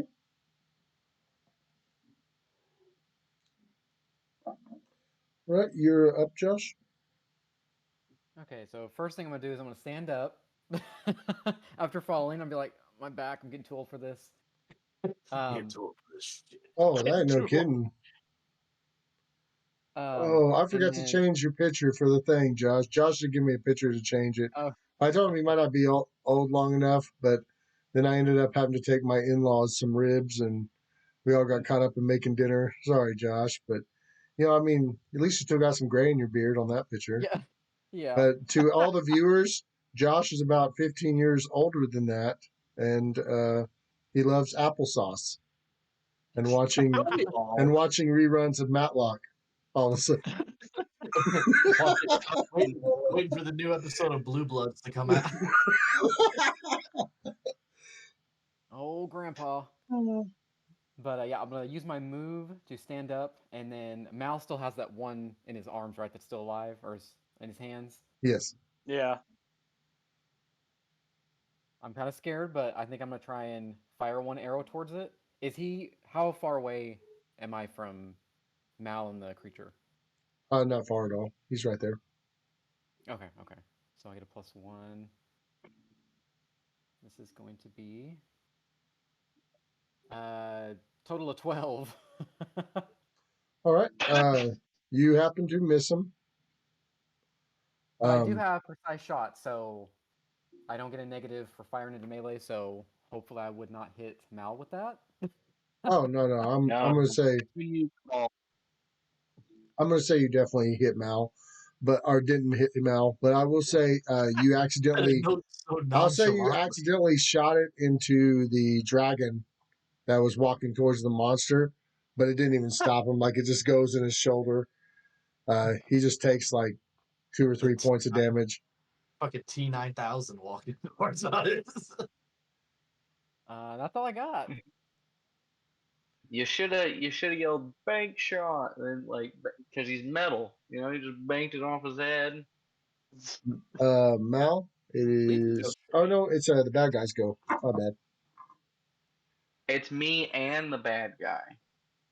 Oh yeah, because you conserved your attacks. Now, at the same time, he might not go for me. Now there's 2 undead. A thing two. One attack is for you, Frank, and one attack is for the owlbear. What's the AC of that owlbear? Oh, me? 13. Not great.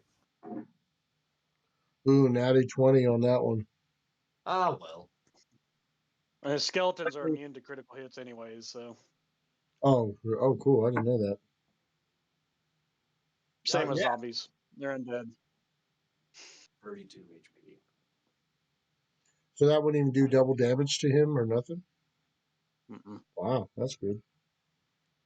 Against the skeleton, if it's a bludgeoning attack, it ignores the damage reduction that the skeleton would have.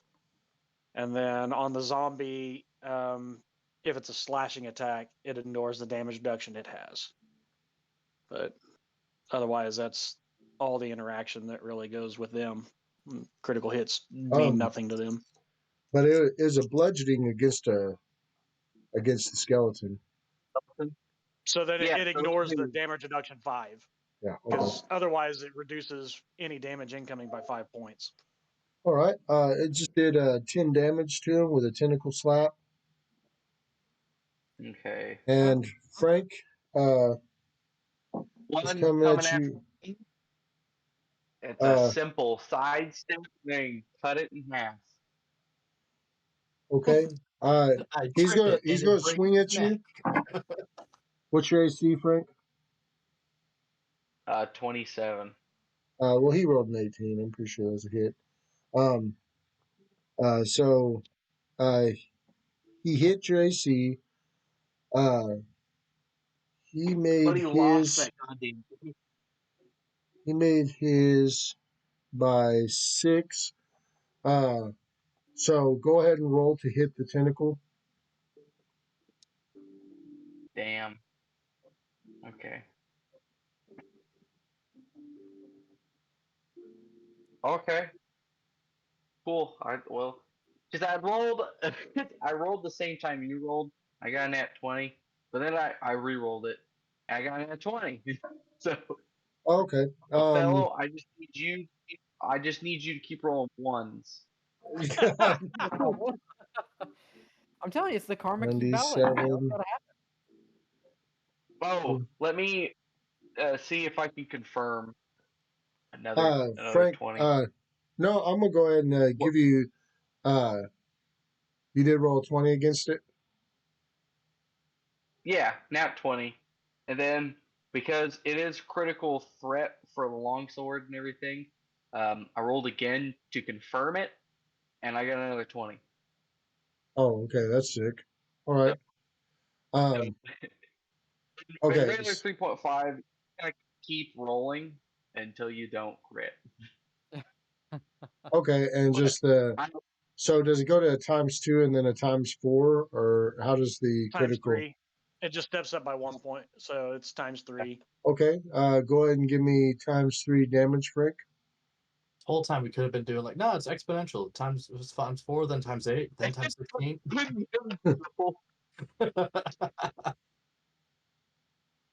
So.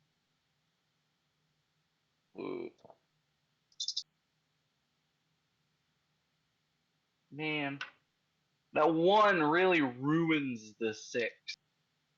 So, Right. 6, 10, 17, 21 is my dice total with my strength bonus. So ×3 be 63. Okay. What I'm going to say, Frank, is remember what I told you that he went into that spin action to use his tentacle slap? Well, he went to do that, and what I'm going to say is your character jumped in right then, and you held your sword up against the side of the beast, right? And you supported your blade, and it cut off all the tentacles on a certain level, right? And it just, when he spun, I mean, each one just slid past your blade, and you're screaming and crying, and all the goo's flying off on you.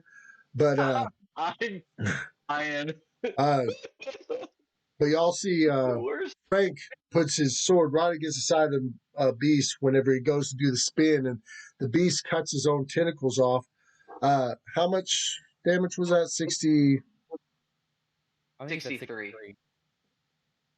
Yeah, that's what you said. Now, he still hit me, right? Or are you negating that? Because your roll did hit my AC. What I'll say is he did do damage to you, right? But it was just the damage from everything hitting you from the spin, right? So everything's like still hitting you. I'm gonna say it did 5 damage to you, right? Getting slapped by all the extra. And that But me. it was 63. So that's that. I don't Would think I'll be ever be able to damage Jared does. you can tell that it doesn't like run away from you, but you can tell that greatly hurt the beast, and it does back away from you in a defensive position after you do it, and it's using its bottom tentacles, and you can tell that scared it. At that time, right? Your uncle stands up and he starts applauding you, and he's like, "That's what I'm talking about! Woo! My boy! My boy! Lance, I'm giving a holy rage. I'm so pissed. Oh man, that's an awesome move Stop though. Good praising me, job. you old coot. You did some insane damage to it just then. Very cool. I guess next Now would be Michael. Or Well, did Well, you get to now go? it's Did Mal? Did you go before? Oh no, that was his turn. So now it's Mal's turn. Yeah, and then it'll be yeah. your Now turn it's the again. top of Yeah, I got you. the. All right, I got. so at this point, is the creature in my hands basically dead, or do I need to finish this thing off? Oh, yeah, it's still alive. Okay. You did 20. You did about 2/3 of its hit points, ripping it. Okay, well then I'll just But finish ripping this thing apart. okay, roll a strength check. Just throw it out of. All right. It off. So that is a 24. Okay, you did enough to rip it in half. It's really gross And then though. It's kind of nasty because its teeth are still trying to get you, and you see its gums pull back, and it's like its teeth are extending, going crazy as you just continue ripping it, and you finally tear it in half, and you see anybody looking at Malediction, it almost like a sigh of relief comes over his face after he rips the damn thing in half.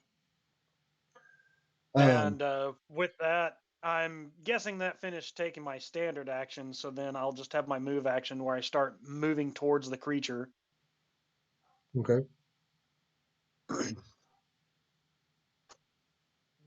And then that'll be it.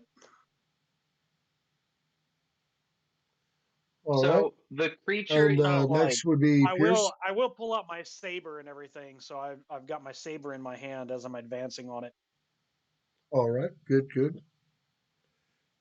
So He's Lance, weaponed up. it's backed up, right?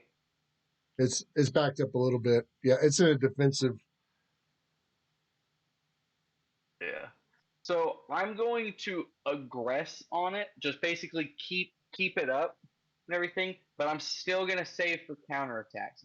I'm trying to essentially bait out one of its tentacles to attack me so I can attack it.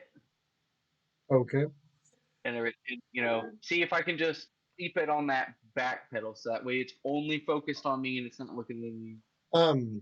Even though the monster was scared of the attack you done to it, when you go to approach it and act aggressive, it kind of like it looks like it reaffirms itself. You see its tentacles come up, and it kind of goes spider on you for a second, getting ready. You know, but y'all's both, like you said, you're holding for your attack. Michael, you're up. Okay. Now I hope that I can actually do something. I hope. I will cast Grim Reaper Scythe. On your side? No. It's essentially a giant scythe made of like necrotic magic appears and slashes through the air. Oh yeah, I remember you casting that. Go ahead and was it a save on my end, or is it a to hit, or how does it work? will half. So will saving throw. Ooh, Looks that's a like it's- definite fail. I rolled a 3, so Okay. 1d6 times level 3d6. Oops. Shoot. So that's 6, 5, 11. I have 4. 11, 4, 15 damage. all right.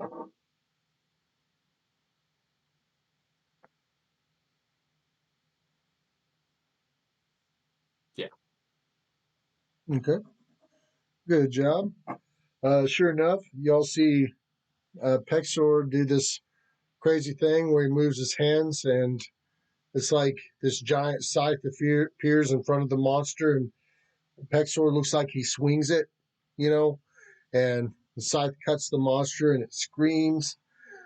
You see the dark energy glow from the wound as it slices it open. Josh, your go. Wait, do I still got my Oh yeah, zombie? go ahead and. Yeah, I remember this time. Okay. Trying to trick me. It backed up, so the zombie has to move again, so it can't. You think I'd have more respect for the dead? You think? Well, good thing they're the end then. Okay. So so it did back up, right? A little bit, but it's in a spider defensive position with his legs up. It looks like he's ready to fight. He's not going to go back any further, but you can just tell that he backed up a little bit because that move was something that he relies upon himself to generate velocity for his tentacle, and he feels like Frank took one of those moves totally away from him, so it scared him. And he backed up and he had to rethink his attack, but then he repositioned and he's confident again. But when it first happened, he wasn't cool with it. Spin again. Actually, it's a she. I've been calling it a he this whole time, and it's a she. But they are very dangerous. So then it is creepy. It's a head with tentacles. Yeah. Man, you mean this whole time I could have been trying to calm it and coax me it's okay, we're not here to hurt you. Don't. I thought you were going to romance it right off the bat. I gave you a chance. I was like, roll charisma against that tentacle beast. I should have. This could have been a whole different episode. Now I'm gonna seduce everything that I come in contact with now. Yeah, that's true. Lance is gonna have to put Pierce roll charisma disclaimer on it. NC-17. I've seen enough hentai to know where this is going. We're gonna have to have a baseline in the intro. Baseline. That's the best. All right. So the reason I ask is, does my zombie have to move, or can he sort of still hit in this range? I'll say that it can leap attack it. So leap yeah. Attack. All right. So then my owlbear skeleton will do a full attack. 2 claws plus 6. So he gets 2 claws and a bite. Ooh, that's full nice. Attack. So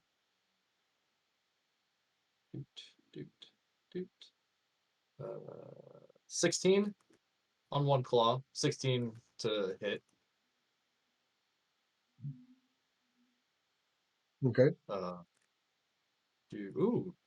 Non-natural 20 to hit, and an 18 for his bite. So. Dang. Okay. So yeah, 18 for the bite altogether. Yeah. That was a miss. And you had a non-natural 20. That's a hit. Okay. And what was the one right before that? Sorry. I think it was a 50. It was less than the bite. Okay, so the 20 is the one that hit. How much damage you do? 11. Oh, that's good. Awesome. Okay, upon that, You notice that the monster's becoming drastically weakened. It's definitely not acting like itself. With the pressure on it coming from 3 different sides now, it looks really nervous. Josh, right at that time, will you roll a listen check for me?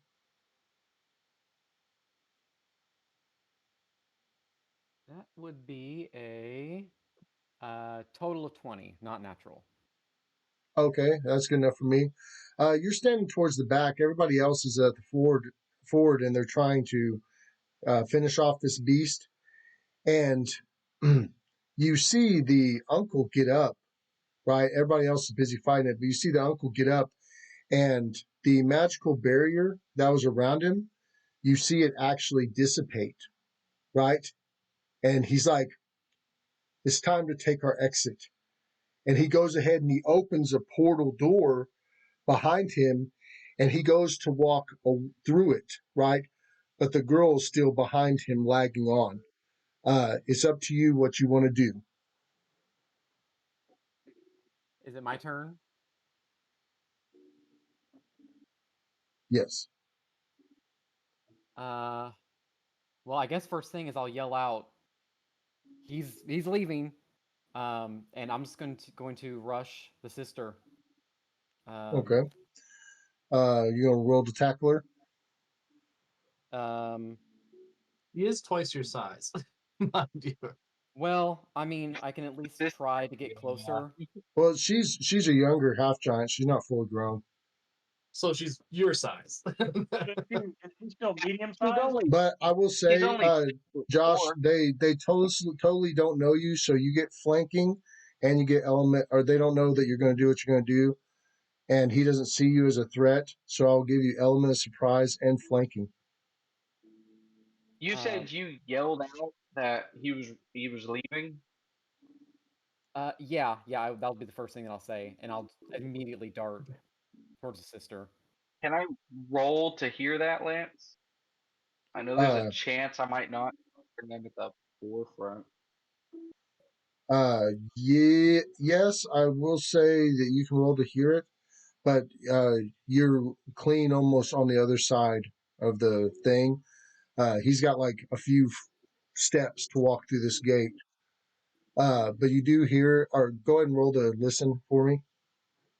Just a difficulty of 10 because you're so engaged in battle. Where's listen at? There it is. Oh, I get a plus. So 12, so 16 total. Okay, yeah, you heard him say it.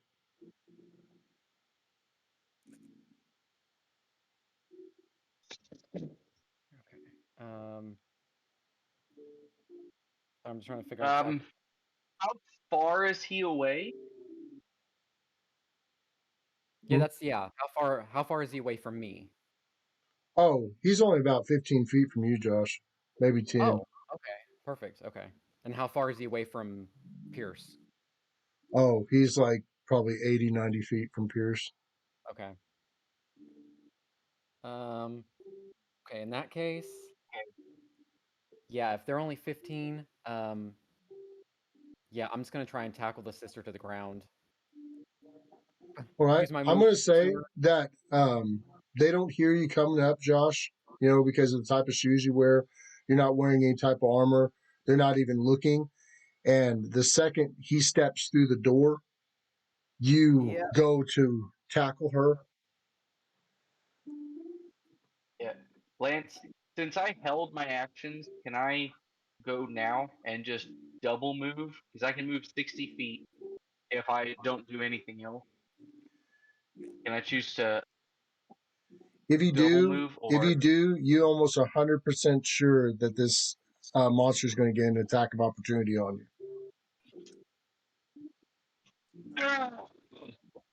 And your back will be against him, so he'll get a +2 to hit. Right.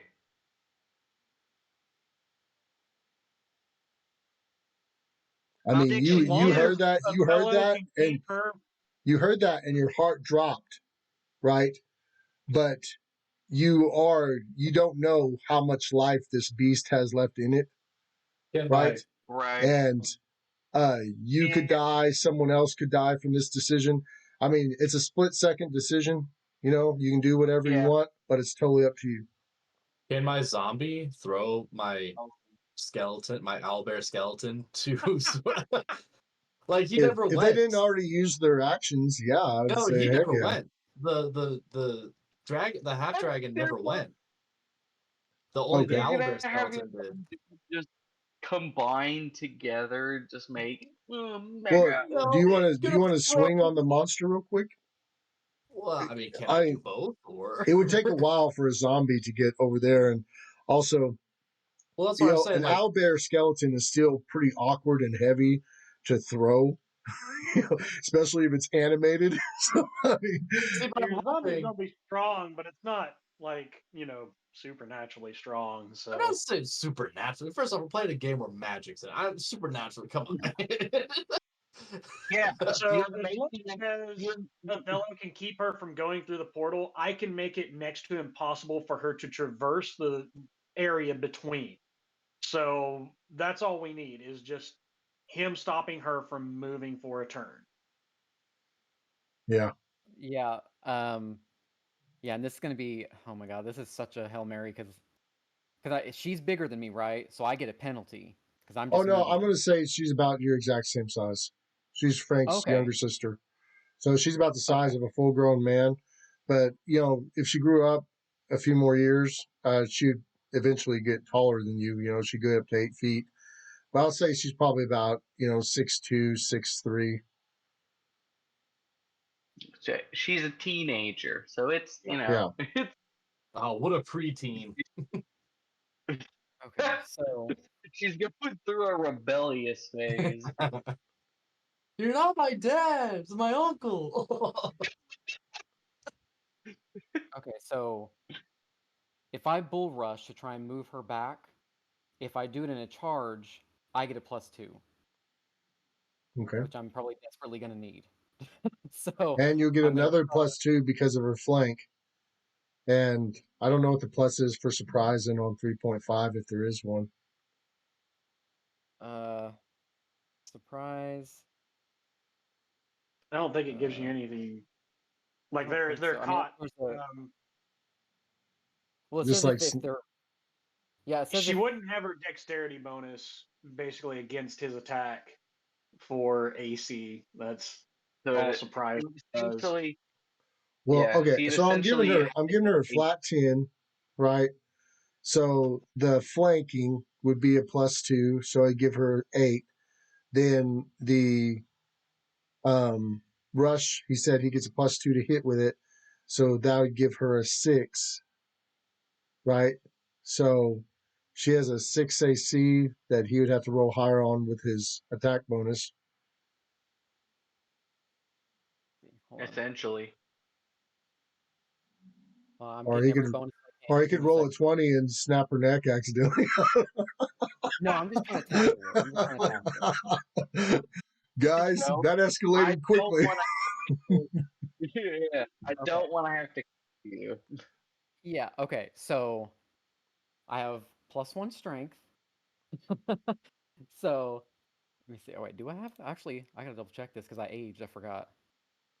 Excuse me. I have a the, -1. I have a the -1 bones strength. just ain't what they used to be. Yeah. Okay. So I get a +2. Okay. Oh my gosh, this is such Just a yeah, Hail get Mary. your If this walker doesn't. right in front. Okay. So -1 to strength. I get a +2 because I'm charging. Is there any other bonuses that I'm gonna get here? Because Plus This the 2 flank from the flanking. flanking. oh, so I get Well, a I mean, you've +2. already calculated that Oh yeah, into with her her. AC, right? Yeah. So I get Roll, a roll, big roll plus 2. +1. She has a 6 AC, Josh. I hope you can get this, Oh my man. god. Come on. Oh, total of 20. Not a natural. Total of 20. Okay. Man. If you got 20, suplexed her. No, yeah, I just want to basically, well, because a bull rush per the rules is just moves her back 5 feet. But if how we spin it in the narrative, I just kind of want to get her farther away from the portal, basically. If I have to tackle her to the ground, if that happens, But that was my full round action, was to charge and bull rush. Okay. Josh, as you tackle her to the ground, I'm going to have you do a D3 damage. D3. Is this to her or me? Her. She lands one. on you. Just a 1 damage. Okay. As you tackle her to the ground, Josh, she starts screaming, and you notice that there's this black sludge coming out of her mouth as she screams. It looks really gross. She's moving in a convulsing way as if she's possessed by something. Her limbs are doing things that you'd almost wouldn't expect out of a living person. Like, it's so sporadic and flopping around as if it's like a death twitch, but she's still alive. But she's, I will say that you've tackled her, you hold her to the ground, you have your arms around her. Make a grapple for me, real quick. Is this does it use my Two of strength? them. Or use... Yeah, strength. Or you should have grapple on your page. Grapple check. Yeah, good point. Yeah, let me see here. Oh, okay. Yeah, so it uses part of my basic attack bonus. That's good. I'll take that. And this is just a holder. Total of 15. Okay. All right. That was enough. She only got a 4. But you managed to tack her to the ground and you hold her as she's screaming. Yeah, and I'm going to start yelling, get over here, get over here. And I'm just putting all my weight that I can on her. And also, I'm also going to be glancing towards the portal. Just so that I'm aware, but I'm going to keep all my weight on her. And he's saying, please don't hurt my brain. Yeah, basically. Please don't hurt. Okay. That's my go. All right. Bad guy's turn. And my turn. Who's he hitting though? I'm figuring that out right now. Okay, because he has 3 targets. I think. Okay. One on the red dragon half zombie or half dragon zombie, and one on Frank. Okay. How Uh, is this attack coming at me? Is 1 this second. like a jab? He hit the zombie for 14 points of damage. However many hit points that thing has. Do I just go off base hit points for the creature? I'll do it. F it. Yeah. Okay. Well, and then it's -5 because zombie has a DR5 slashing. So if it slashed him, Oh, right. Okay. I got you. Yeah, so bludgeoning and piercing attacks and everything do less damage than a slashing attack would. Yeah, I remember y'all mentioned that earlier. Yeah. Okay, and So the one towards Frank. See yeah, which of how his. is it attacking? Is he jabbing me or is he like slapping me? I gotta see which attack he does to you. Obviously, he's going to spit a baby at you, or she is, because the tentacles are just getting chopped off. So, roll the hit. Oh, That is okay. it hit a 27. What was yours? Is it 27? I think it was Yeah, 27. my AC is 27. It Yeah, did hit a and 27. I hit What AC did you hit? I hit 24. Okay. All right. Let's Also, go. Okay, he hit you, but you hit it. I'm gonna say it's a simultaneous attack, right? mhm. What I'm going to say is that you'd be swinging at it like a weapon with your sword, right? You'd be trying to hit it. Yep. Okay. What I'm going to say is you cut it, but you cut like the bottom third of the beast off, right? Yeah. But it still bit you. What was your damage to it? Mine 5, 3, 8, 13. Okay. And his damage to you, I'll say the second part curved around after it. You chopped half of it off, and it still got you on the arm. And it did 7 points. Ow. Not too much, huh? I do have another attack. It didn't latch on, did it? It would just kind of like bit me as it flew by. Yeah, I'll say that it bit you as it flew by. So it rolled on it. Okay. So with my second attack option, can I toss Jared my potion? Oh, yeah. Because Jared's a little bit behind. All right, so you're a little bit behind me, right? I'm not in a good position to be able to get the potion to her. Like, well, not right now. Plus, I'm going to have my hands to be able to cast my spell. All right. So then I'll just turn around and stab the creature, like into the ground. Just try to finish it off. Didn't Pexor have one of these as well? He Okay. does. Yeah, we have one for my sister and one for other crazy chick. Y'all have 3 Armoxa. altogether. Yeah, I'm about to say we had Y'all, an extra in hey, y'all have 3 altogether. case we dropped one on the way there back. Who was Yeah. holding on to the extra one? You get Pexor would have had both of them. I only had the one. Okay. Oh, that's what that is. Yeah, Potion of Cure Madness. Yeah, I got 2 of them. I was like, I don't remember having that. So I'll just stab into the baby a second time, try to kill it.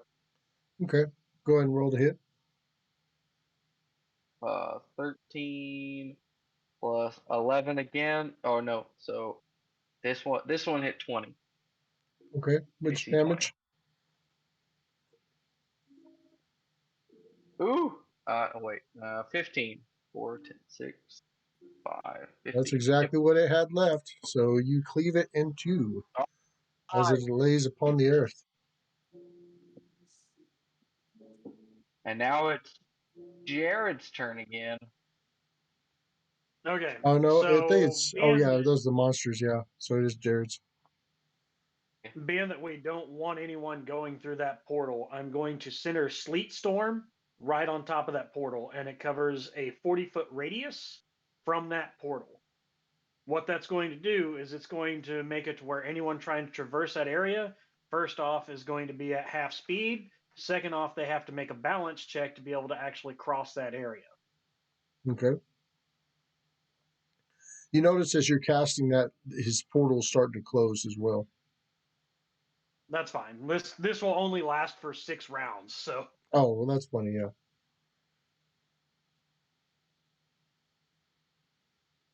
And then after that, my attention goes back to facing the beast. Okay. And But you only get that I one cast. Or do you get 2 casts per round? I don't think so, right? no. Like if I was level 9, I would have other options, but Okay. All right. Same. Pierce, it's your go again. All right. So it's continuing. Technically, I do have another thing that I could do, but fire is ineffective against these things. So, All right. What would you like to do then, Pierce? All right. So it's doing that. I'm just gonna run up on it because it's also dealing with the 2 undead, Okay. and I'm just gonna try to stab into, I guess it's a lower jaw area. All right.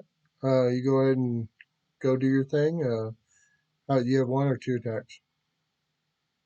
2 attacks. Okay. Go ahead and swing for him.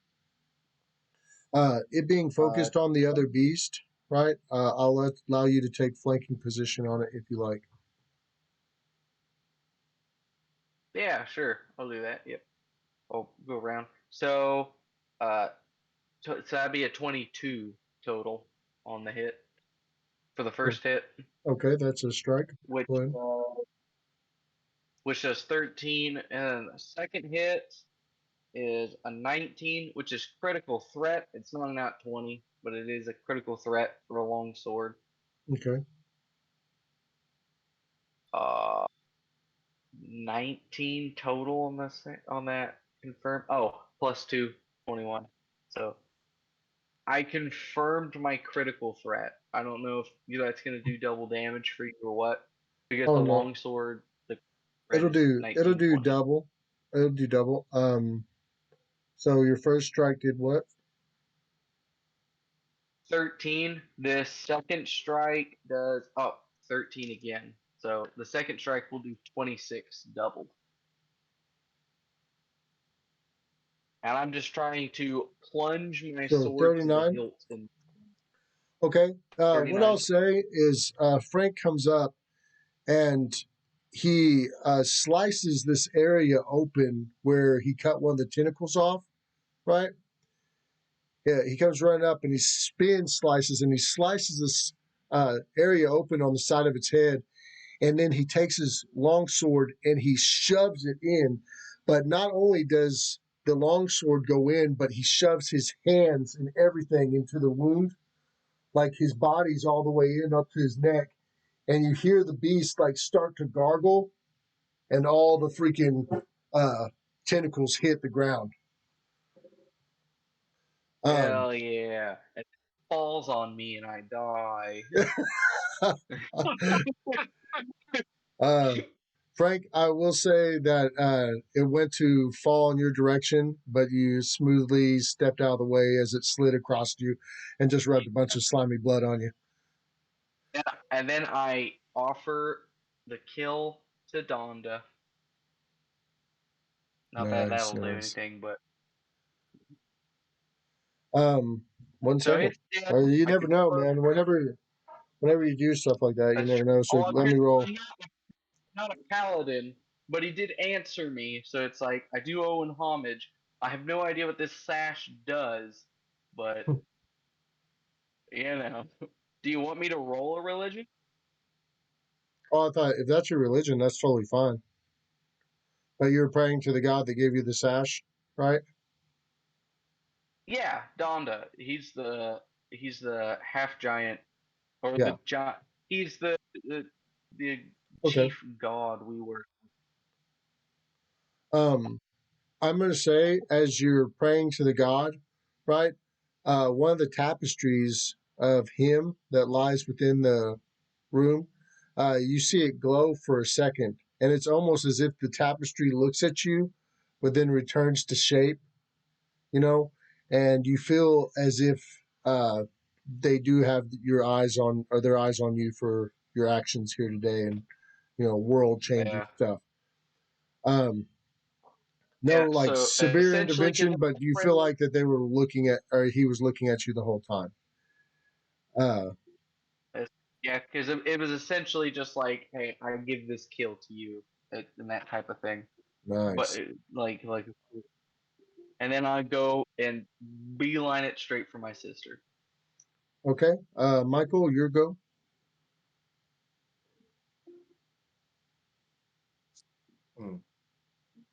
I don't really know. You're gonna have the undead start making out and celebrate. You know what? Actually, no. I'll do this. So this thing, I assume, has a heart, right? Oh yeah. I'm going to have them start looking for it.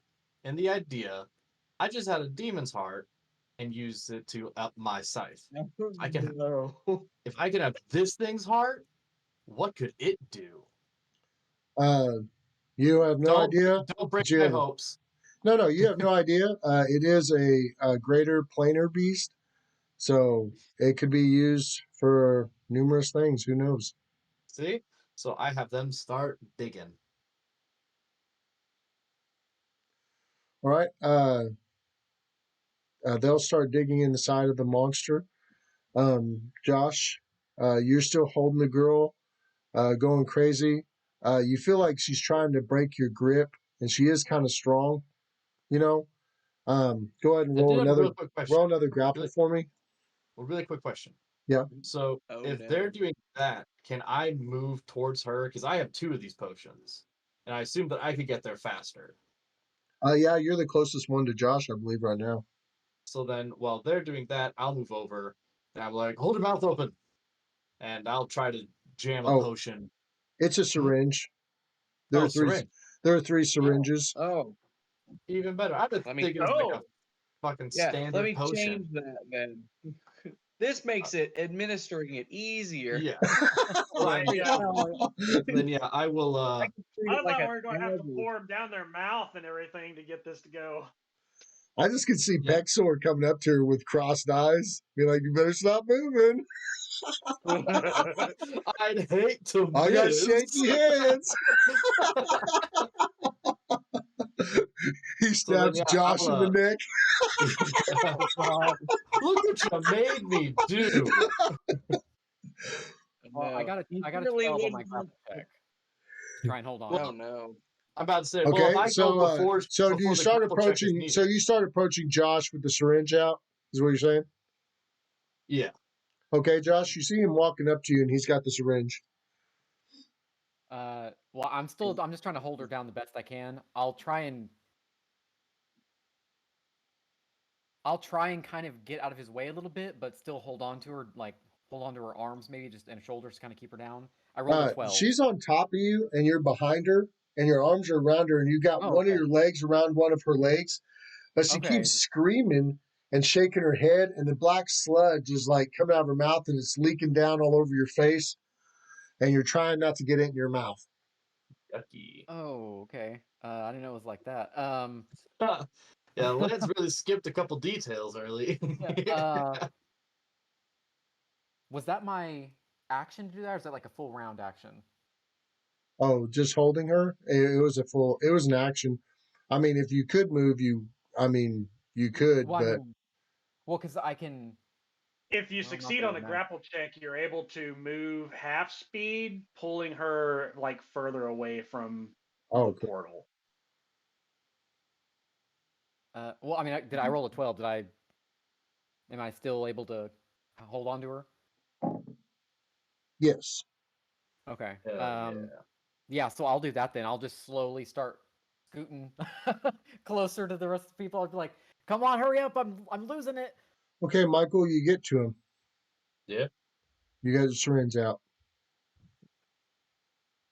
I mean, I like that smile. Where are you going to stab her? Frank, you see him standing in front of her while you're running up, and he's got the syringe out, and he's got this weird smile on his face, like he's way too happy. And you see him squirt like a little bit out of the end of the syringe. Make sure there's no bubbles. Like he's not even paying attention to anything else, but just looking at her, and his smile's so big, and you can tell he's so happy, and he's starting to lower the syringe forward. About that, I get up to him, and then I just throw him into the portal as it's closing. Merry Christmas, motherfucker! I did bow to him. He might be like, "I'll keep you." God, so funny. I don't cuss often, but that one was a Merry Christmas right there. Oh man. So okay, what do you really do, Frank? I'm beelining it, sliding up to her and everything, just going to take her from Othello. One would think that I was fast enough to inject. Well, you are. You can choose to injector before he gets there, if you like. I will say that you noticed I was giving Frank a chance to yell at you to stop if he wanted I'm to. not listening. I the only thing I can hear is my own heartbeat racing with excitement.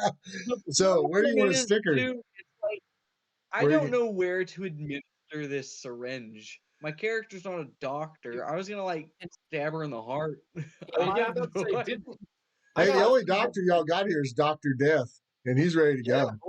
If I see Pexor hesitating, can I roll a heal to tell him where to administer it, where I think it'd be best to roll a heal check? If you want to. You can see that he's happy and he's about to do it, but you don't know if he's taking any precautions on where he's going to stab her. But you can, if you want to try to influence him, you can. Whether or not you can at this point, that's up to him. I was wanting to roll a heal check to see if I would know a syringe, like where would be the best place to put it, and I was going to yell out where for him to administer the syringe. I rolled a 13 total. Okay. Heal. If you want to yell, he's coming in with the syringe. If you want to tell him where to stab her, it's up to you. Go ahead. Well, if based on that check, if I knew where would be the best place without like getting closer. Yeah, I would assume you would tell him to stab her just dead in the heart. I mean, based on that check, would I know that would be a good idea or not? I mean, obviously, magic. I would say that check is low enough that you'd just be grasping, and you assume that that's where most of the blood's pumping. You know, you'd probably just yell, "Get her in the heart!" Yeah, so I'm just yelling. I'm yelling, holding on. I'm closing my eyes, and I just kind of tilt my head. I'm just like, "Do it, do it, do it!" So right as Frank gets it, right, Frank's running up, right with his hand out. You know, Frank's running up, and here comes Pexor. Pexor, where do you want to stab her at? Heart. That was actually my original place I was gonna go. Okay. Just roll to hit, and don't roll a 1. Roll to hit and don't roll a 1.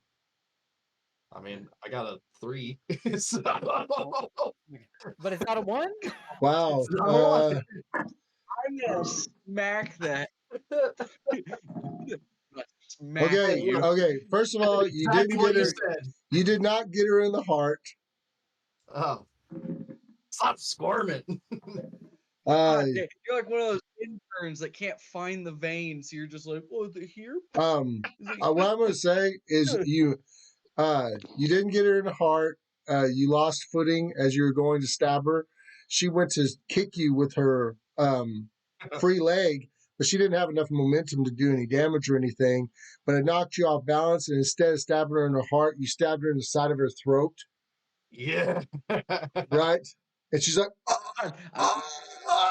and Pexor goes ahead and he pushes the liquid into her, and she's like, and she starts convulsing as he starts putting it in her throat.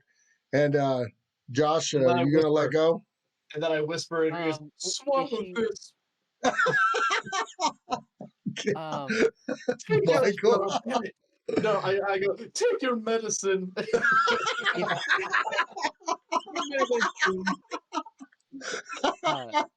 How hard is she convulsing? Is it like worse than before? She instantly, like, her eyes start rolling back in her head and she starts foaming at the mouth, you know? But she doesn't look like she's not fighting you. She's went total limp and she's just shaking on top of you. Okay, so yeah, can I kind of get out from under her and how can I check the neck? Is it like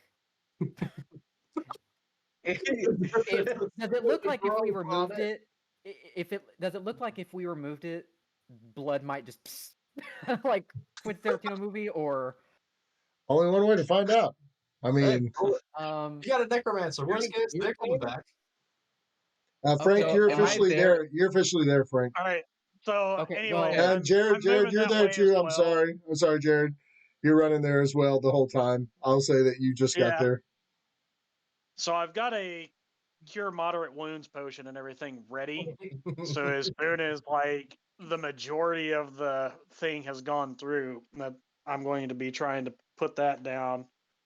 to try and help counteract the damage she would be taking from this possession exorcism. Okay. So I'm freaking out. Othello, tossing him aside. Pexor, tossing him aside. Malediction's really heavy. But I'm trying to hold her. Okay. Frank, you kneel down. I'll say malediction, or Josh slides out from under her and, starts wiping the black stuff off of him. Frank kneels down beside her and he picks her head up in one arm and he puts her legs in the other, and he picks her up and he holds her close to him, and then he feels her like start to get sick, and obviously Malediction's got his hand on her head and he's casting heal on her. But Frank goes ahead and backs her away from him, and this huge stream of that black shit just starts coming out of her mouth at such a long range, and it's just pouring out of her. And it's so crazy because it's like her body's kind of floating there as, Frank's holding her, and it's just so weird because it's like the convulsions she's going through as it's all exiting her. But you see all this sludge come out, and as it's hitting the wall, you can see it discoloring the wall and like this steam coming from it. It's not full blown acid, but it's actually acidic and dark matter, very poisonous from what it looks like. And this spews all of her mouth, and finally, a last little bit comes out, and she opens her eyes, and they're solid white, and you see the colors start to come back to him slightly, but then she passes out. So, Lance, I put that holy sash I got, I put that on her. Nice. And I also walk up behind. I put my hand on his shoulder and I say, "Here's my bill." Here's my bill. When I see her pass out, can I put like my ear to her chest and listen for a heartbeat? It was funny because the heartbeat was totally gone, right? But then when Frank put the sash on her heartbeat returned. Okay. Yeah, Okay. so I'll now say we that. I'll say I hear a continue with heartbeat. the healing. Wait, should we pull up the syringe first and then quickly? I'm surprised the syringe is still in there, to be honest. I'll say Frank probably pulled it out when he had a hold of her. Right. If there's like a bad wound there, I'll kind of just put my hand on it to kind of, I put a big meaty finger on the, entry point, just kind of block it off. Yeah. It's so crazy because from the other end of the portal, you hear someone scream in the distance, like, "Where are you?" And you can hear his voice, and the portal shuts.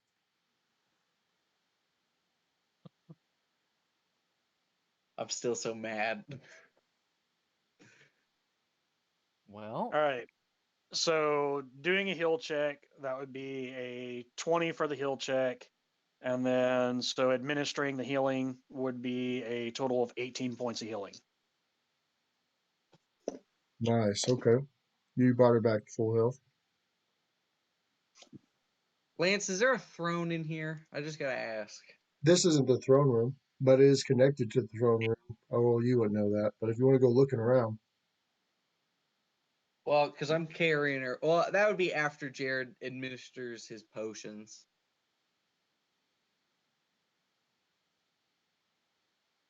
But yeah, you see that she's totally out. So hopefully that, with your sash and everything, will stabilize her and allow her to actually recover from this.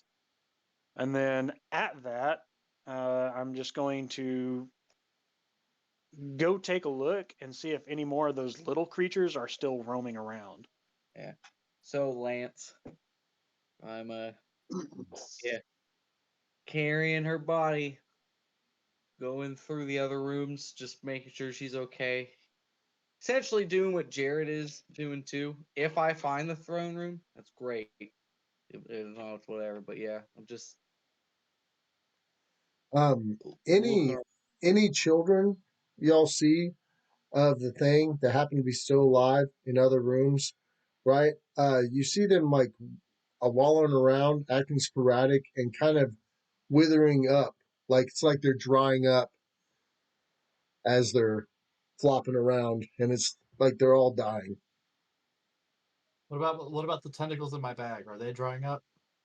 No, they're Or still can I still juicy. eat them? Yeah. I quickly cut a couple off while they're still juicy. Put them in my bag. Limited Man, supply I mean, I hate to jerky. say this, but you got about like 45 tons of tentacle. I mean, if you Hell yeah, you got a bag of holding here, I do. You gave it to me on like the second on like our second like episode. you gave it He's to just me gonna for fill the this, entire Lance. bag of holding with freaking tentacles. Like he can't carry anything else. It's just full of tentacles. You know what though? I'm gonna be a billionaire. You know, yeah. This is my retirement plan, y'all. All No right. one else I'll, likes it or eats it, but yeah. Anybody else Well, I searching? tried it. I enjoyed it too. So Did anybody Yeah. else go to the throne room? yeah, I was Searching? gonna say I give Pierce space, but I kind of follow him, just kind of keeping an eye, making sure that nothing else is in this room, in the throne room, or anything like that. But I'll Okay, give him kind of everybody space. roll search or spot check, whichever you prefer. Ooh, 19 plus.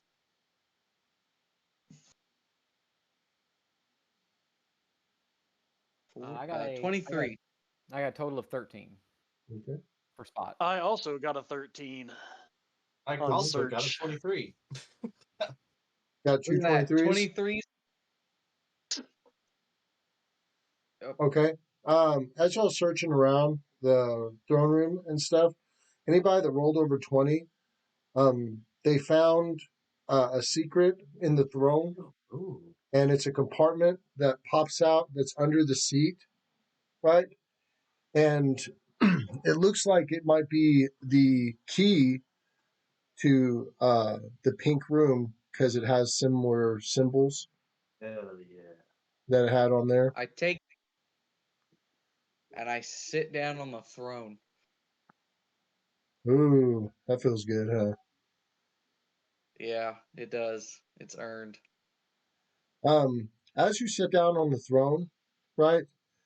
I will say that it's the first time that you've ever sat on a half giant throne, and you notice that all these people are dead and that you just avenged them. And for a moment, you actually feel like a half giant king. One step at a time. Ugh. All right, I get up with my sister and the key. Malediction, Othello. You guys want to see the pink room? You mean the one that made me look like this? And I kind of point to like my Yeah. gray hair and everything. I'm like, I got the thing now. if somebody else wants to use the key and open the door, I'd be more than happy to kind of hang back. But Sure. And I grab it. Because I'm an elf. And I No. live for a really long time. You're not taking it from me. I'm a What? Warforged and I live No, for an indeterminate amount of time. I'm saying, do you want to go with me? Because I'd I'm rather you just going. I'd rather you just kind of stay here, honestly. I've had enough of you making fun of my little spells, all this just bleh. I saved your sister for you, you know? You're welcome for that, by the way. I'm glad you So, stabbed her in the neck hey, someone had to. You know what? with a You know, smile only a necromancer would have. hey, you know what? That took skill. I got kicked in the ribs and I still was able to save your sister. Pretty amazing, if you ask me. I mean, I'm not saying that I'm a demigod, Lance, maybe, I but start pretty up walking there. the room. And I'm following him and telling him all this too. I'm like, you know, I got the key Okay. in like one hand, but I'm also carrying my sister as well. You go up to the side of the wall, and the keys on a piece of string. You put it into the thing, and you turn it. Obviously, the light doesn't aid you because you're half giant, but it turns the light off, and the force field drops to the room. Right, like I said before, you've seen a crown, a beautiful set of armor, and a staff. Not a staff, but a rod. Dibs, Rod. snatch. I grabbed the rod. Alright. Do not touch these things. He goes, This is too bad. Oh, and there's Ring. a potion in there that says, I mean, well, none of y'all read Half Giant. I mean, No, we know what the potion does. The potion reverses the effects of Othello. Yeah. Well, I'll say that it's there we in know that, common as though? well. I'll say it's there Okay. in common as well. It says so on the bottle. Well, I'm Well, I hanging know back. we so learned I'm that not even in last the room. session. Yeah. I Yeah. know that we learned that last session, Okay. but Yeah, I'm hanging. I'm not even in the room. I'm just kind of hanging back because I don't want to risk something else happening and aging another 15 years. So I'm just kind of watching the hallway. So you know. I'll take the potion to Othello and give that to him so that he can regain his spry young age. Yeah, I mean, if it says it in comment or whatever, yeah, I'll down it. Othello, you're now 12 years old. we went too far back. Too far, too far. Someone just peed my pants. Josh, how I much think of it the was me. bottle? How much of the bottle do you drink, or do you just kill it? Yeah, I'll just down the whole thing. Okay. Okay, he is 12. Okay, are there No, he's not instructions on this 12, thing, but or- Josh, it does greatly reduce you in age. I will say that you are 22. Dang. Okay. Whoa. Wow. Okay. Went from Wait. 62 to 22. Wow. Okay. So yeah, I'm a lot younger now. Okay. So I'm just like looking at my hands, like, wow. The wrinkles, the crow's feet, they're gone. It's like that. It's like the opposite direction of Indiana Jones, and where the dude drinks the cup and he chose poorly. He's like withering away real fast, like playing it on revert or rewind. You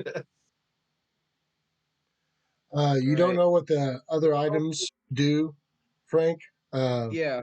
Are you letting Mike grab the rod or the scepter? No. Well, I mean, it's kind of hard for me to stop him, honestly, because I still have my sister.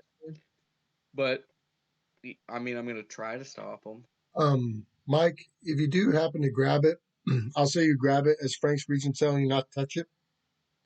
You actually don't feel a magical presence from it emanating, giving you any type of power or anything like that. And you think it might be specified if there is something, because you feel like there is something there, but it's not like changing you at all. You think it might only affect half giants.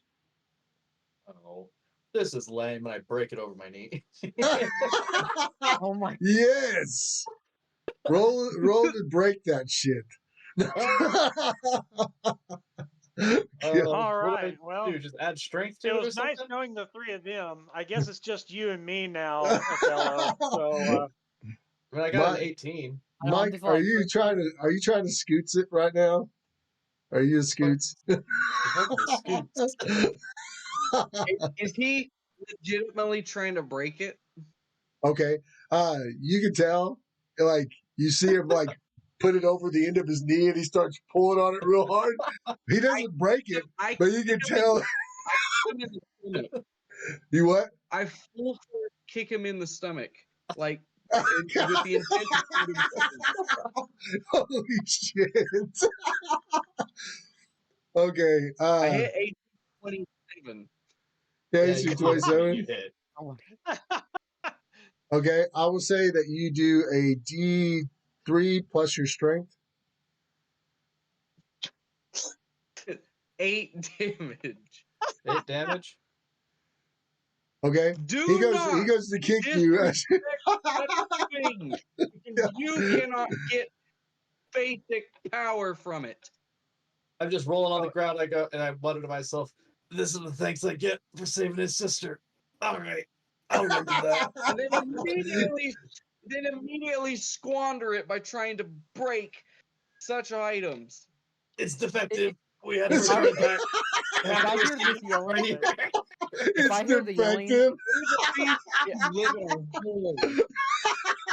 yeah, if I hear the yelling, I'm gonna immediately like wipe my mouth and look over, and I'm just gonna start walking over and be like, "What the heck is going on?" And I'm just like seeing him on the floor.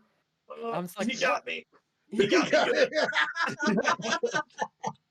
I saved his sister. He kicked me in the unknown stomach. I will say, felt like he tried to bust one of your kidneys, Mike. From the front? Damn. He kicked you so hard that your kidneys hurt, man. Oh man, that was a hit to the ovaries. Damn. Yeah. So no, the fellow just walks into me, roll on the ground. Oh, saved his sister. Kicked me in the stomach. Bad guy. Bad guy. I'll look up at Pierce. Do I see like, does his like eyes glowing red or black or anything, or like? Well, you can tell Pierce is angry. Like he has his sister still in one of his arms over his shoulder, right? And he had his arm in the thing. But from what it looks like, Pierce had the rod over his knee, like he was trying to snap it. And from what you heard from Pierce, Pierce was like talking to him, telling him not to. No, it was, yeah. Wasn't Pierce telling him not to break it? Okay, No, Pierce didn't have it over his knee. Pexor had it over his knee. Well, that's what I meant. Pexor had it over his knee. Pierce was like, "Don't be trying to break it," and then he kicked him in the gut. Or that's what you're deriving from the story. All he saw was me rolling on the ground and him having a staff. He's like, "All right, kick me in the gut. Kick me in the gut." Don't know why. Oh, yeah. Okay, true. I'll say you're facing the other direction. You don't know the context. All you know is that Pierce gut checked him real hard. Listen. And I slowly reach up my hand. Have I ever lied to you? Remember all the good times, man? Remember all the times that Enough. And I cast literally break an ancient relic. I cast what is it? Where is it? I saw I had this. I saw I had this. Hey, but as I'm talking, I'm bending down to pick up the staff. Oh, or the rod. Right. I cast. Well, he still got his hand on it, though. Right? You didn't drop it, right, Mike? No, I just got kicked in the stomach. I had two hands, and I got kicked in the stomach, allegedly. And I had two hands and tried to break it, allegedly. And then it was kicked in the stomach, and I was just like, I got kicked in the stomach. I got kicked in the stomach, guys. Do not try to break things. Do I see him starting to cast something? Pexor? If he's going to start casting. He's on the ground, right? No, because he already told you everything. I was going to cast silence, but I don't see it that I have it. Oh. Okay. But I'm reaching out to the staff. He's trying to get the rod from him, and Pexor is still holding on to it, like no, don't let go. And Pierce is kind of pulling him off the ground. I'll put my hand on it and be like, "Let me hold on to it for now." Compromise. But he will not have this. Or as long as I've got it, you have my word. But let's compromise right now. And I'm gonna royal treasures in here. He will not. I know that he is the one who saved my sister. Yeah, load of good that did me. But then he goes off and it immediately does the most brash and uncultured things. It really is telling that you talk about uncultured.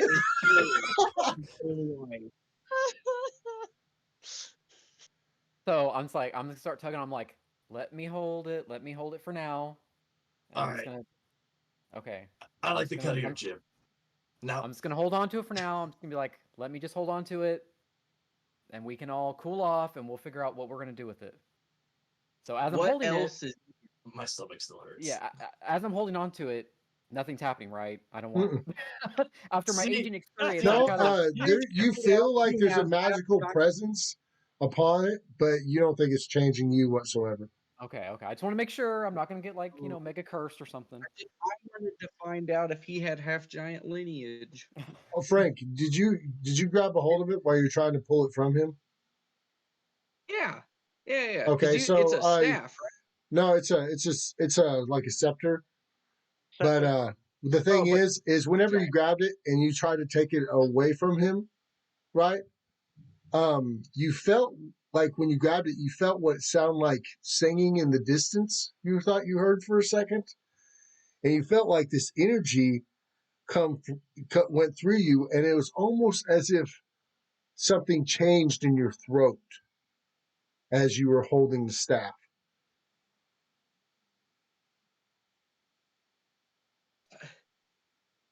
But Okay, let then me see that real quick. Othello got it from you. Yeah. Oh, I And mean, I'm not ripping it. I'm just kind of like just Is gently that a visible thing that happened? Like yeah, I did no, like it's a just it's just what you felt. okay. Okay. So I'm just holding on to it. Just What else is in this room besides the armor? A set of armor and a crown.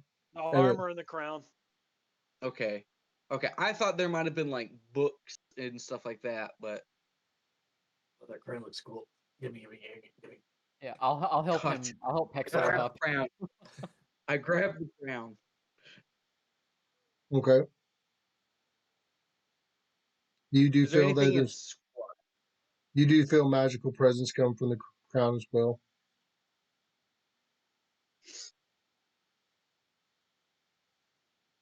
All right, and then suit of armor. Can't take that and her.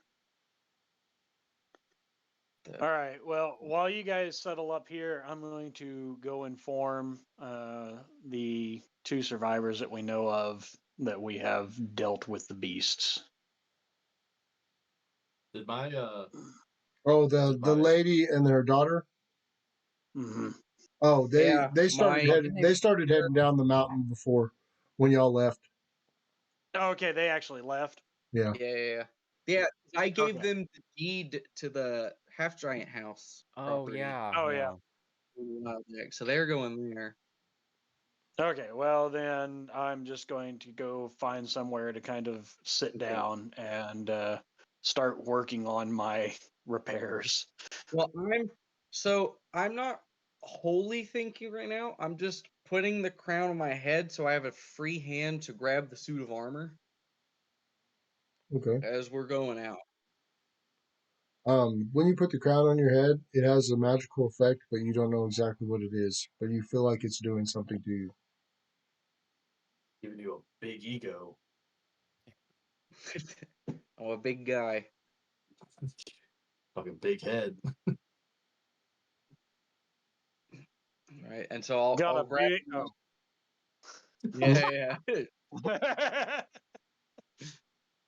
Yeah. I'll grab the Oh. armor. Yep. It does happen to. The crown does happen to fit. Oh, that's good. I can't be Good to king. know. No. Right, yeah. It refuses to sit on your head. Oh no. All right.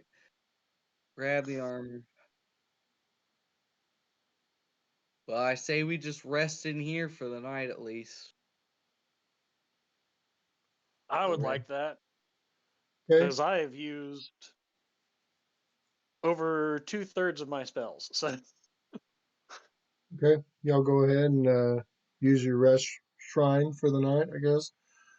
And I will Othello. say, Yes. So while everyone's like resting and everything, I'll go up to Othello and just ask,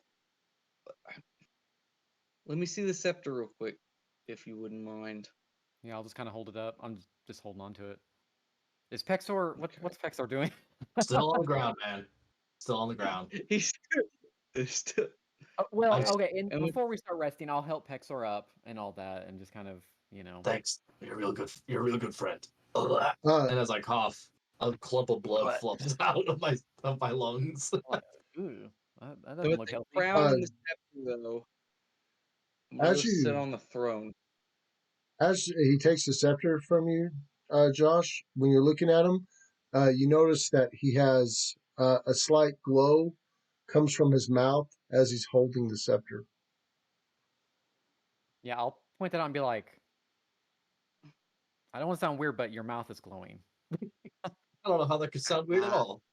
When he Do I opens see his anything like- mouth wide, it's kind of like a gold globe coming from inside his mouth.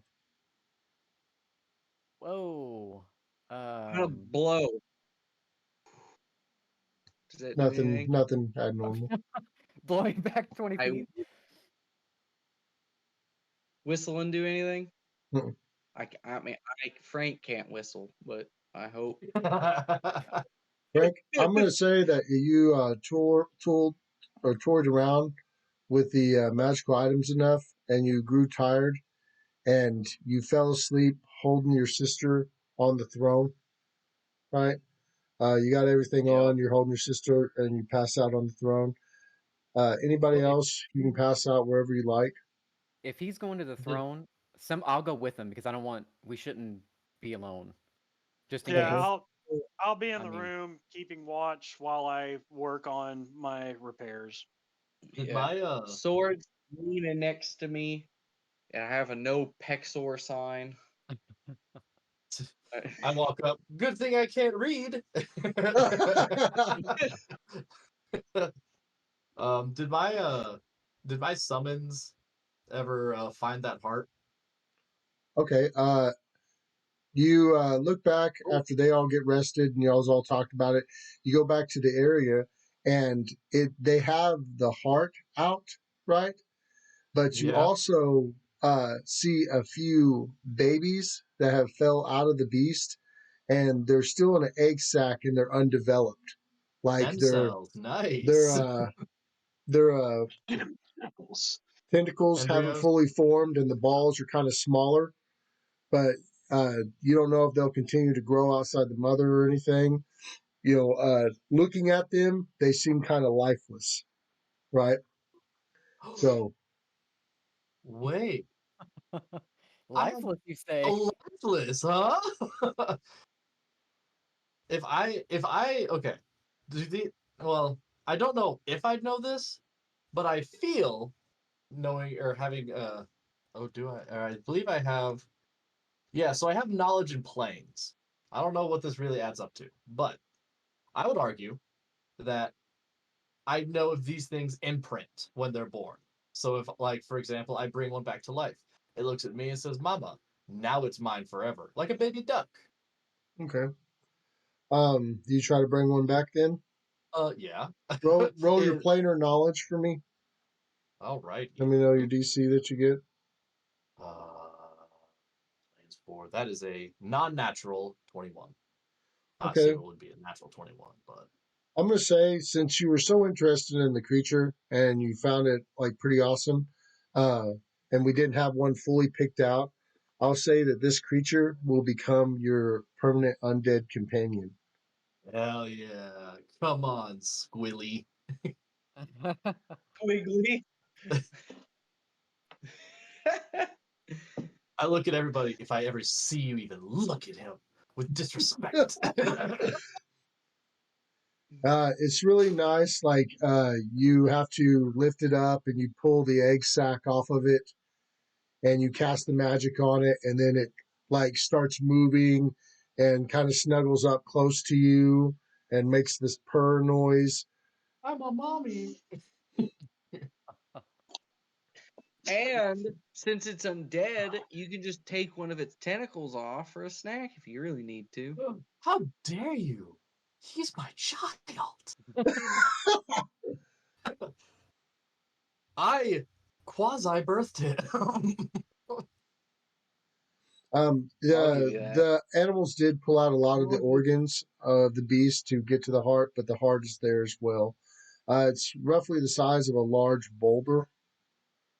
Pretty good sized heart. Dang. Anybody got any like shrinking spells or something? Shrinking spells. Anybody got that spell? Small? Sadly, No. I do not. Like you're going to be the source of the majority of utility spells because Jared an knows how to overwhelming kill majority things. of mine are attack. I know how to Okay. kill things and break So things. I'm going to go ahead and say that y'all end up looking at everything, resting for the night, and you wake up the next day ready to head out. It's already at 3 hours and 30 minutes. Do y'all mind if we go a little bit longer, or do you want to just cut it off right there? I gotta get to bed. I got 2 kids that are waking up at 7 o'clock sharp tomorrow for me. Hey, that's totally fine. I mean, I wanted to get to this next part so bad, but I didn't know that we were going to spend so much time kicking each other in the stomach. Right. Yeah. But Here, Lance, how long do you think it'll be? Like 30 minutes? Because if it's about 30 minutes, then I could probably squeeze that out. An hour? it would turn it into a 4-hour video. It's up to y'all. If y'all want to do it real quick, y'all can, or we can just save it for next time. It's Sure, we could do it. Sure. Yeah. Let it ride.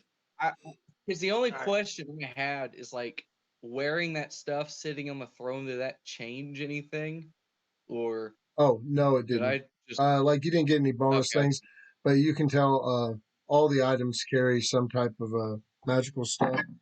The real quick, the armor is a little bit too big for you.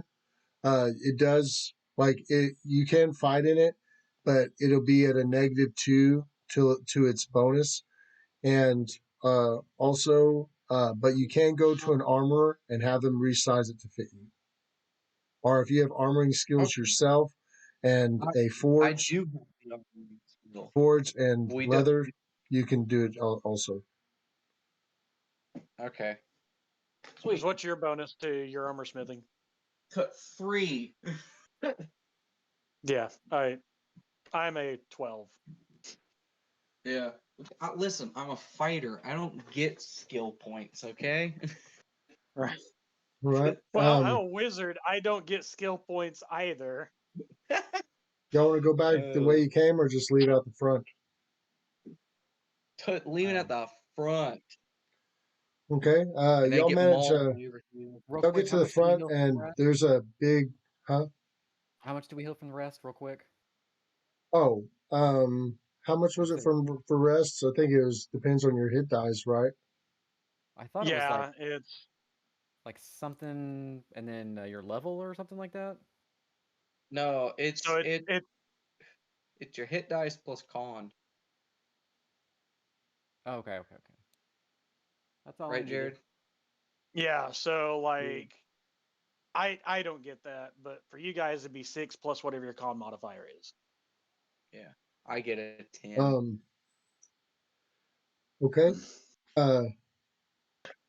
From where y'all's at and everything, being up on high on top of this mountain, you assume that the only way down would be the pathway up.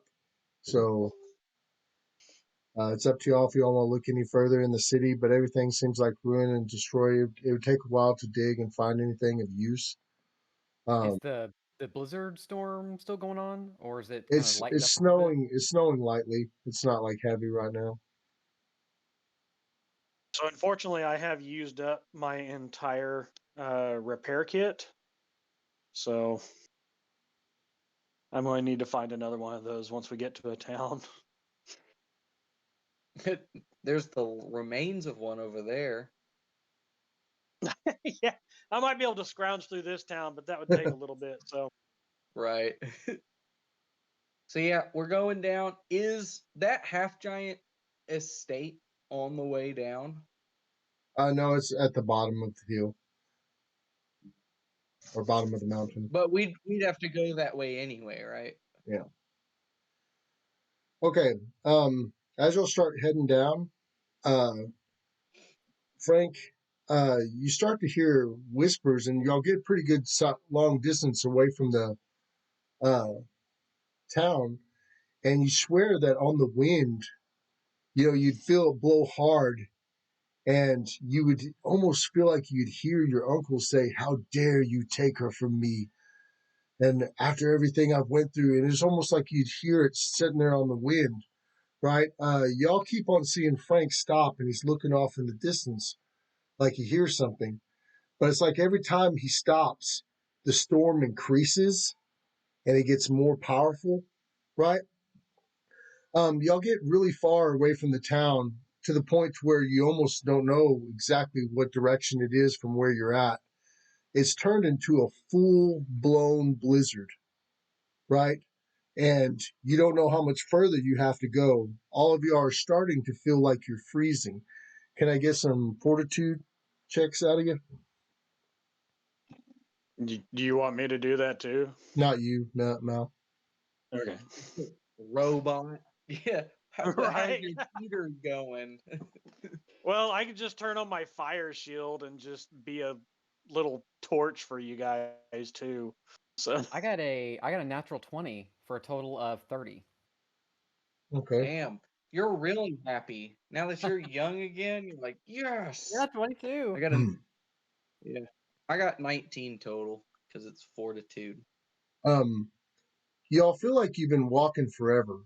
You don't know exactly how tall this mountain was, or you couldn't see the bottom from where you're at before. And what you could see off in the distance just made you seem like you were so high up, so you don't know how far you had to go down.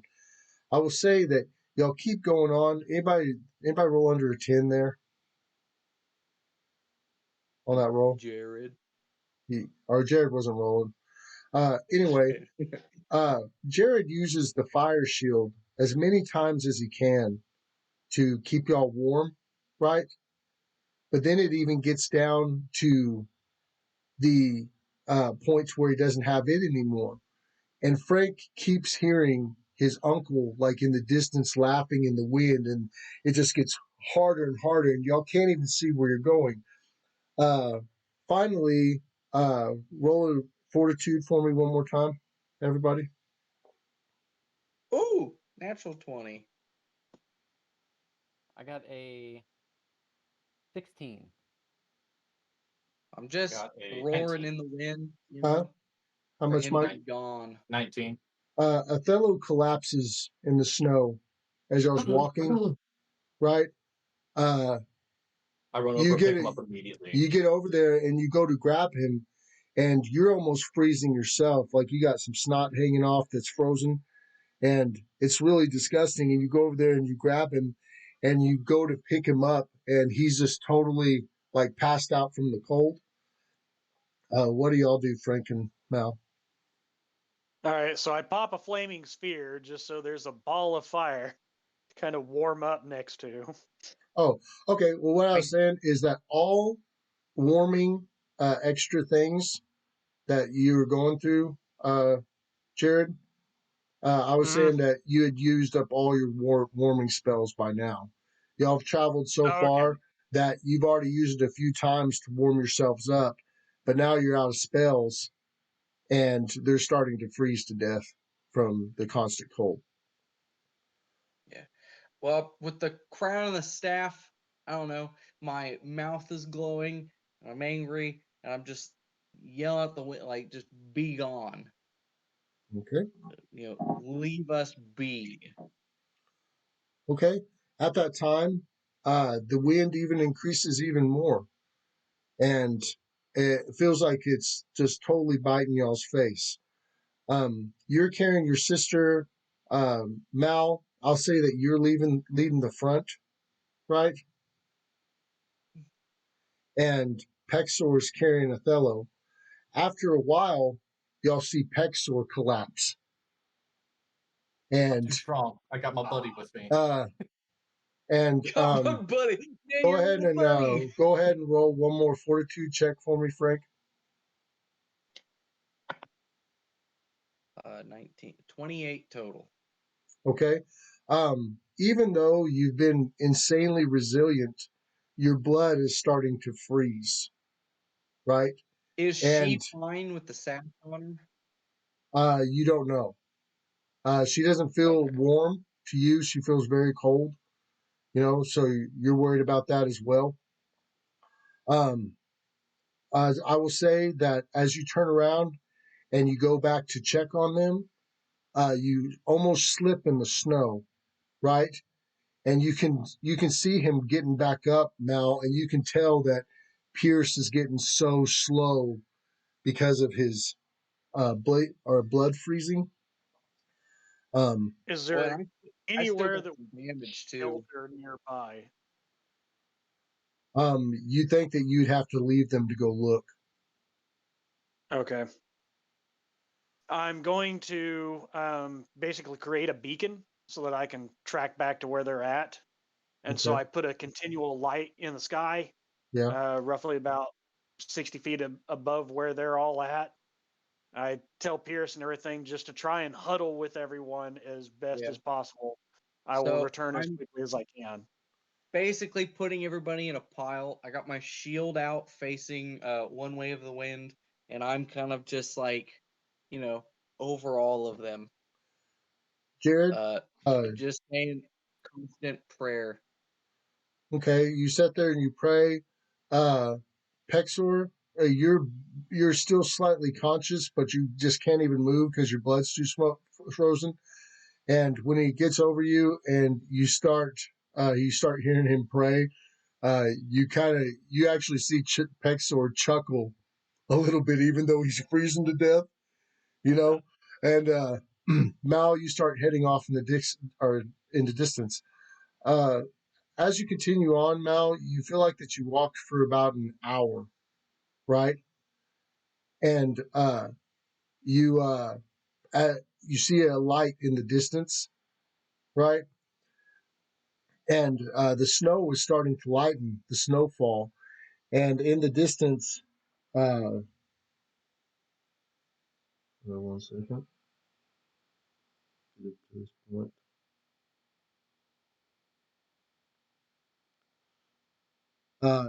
In the distance, you see a person riding up on a wagon, and it's a covered one. You know, you get up closer to it, and you can see it's Pernala, the half giant female, Ah, and she's riding along, and it's crazy because it's an actual snow wagon. Like the back of it's done with uh, sled, and the front of it's got Clydesdale, but they got like this protection over them, like this extra fur and everything to keep them warm. But she comes pulling out, and she's like, "Are you the only survivor?" the others are further up the mountain. They're starting to freeze, and I need help. She's like, I'm "Well," only one she goes, C3PO. "I'll just follow your footsteps. Get in the back." Okay. And I'll let her know that I put a continual flare and everything about 60 feet over top of them. So, depending on how far we have gone, it should still be visible. Okay. Do I need to roll another fortitude? Um. Yes. One more time, Frank. Just keeping them warm. Same roll. So I got a natural 19 plus 9, so it's another 28. You managed not to freeze to death or pass out from That freeze. feels good. You managed not to pass out, but your backside is so cold that you can't feel nothing, and the only heat that's coming is from your face being really close to theirs, right? And you feel yourself starting to slip every once in a while, you know. And then, sure enough, you think that you hear after a while. Feel like you've been sitting there forever. You think you hear a voice off in the distance. Fuck You off! you go ahead and you like literally crack ice almost, to bend your head back, and you look and you see off in the distance a wagon coming up, right? And you can tell that the snow has lightened and fall, but you're still to the point where you feel like that you can't even hardly move. Um, do you try to get up?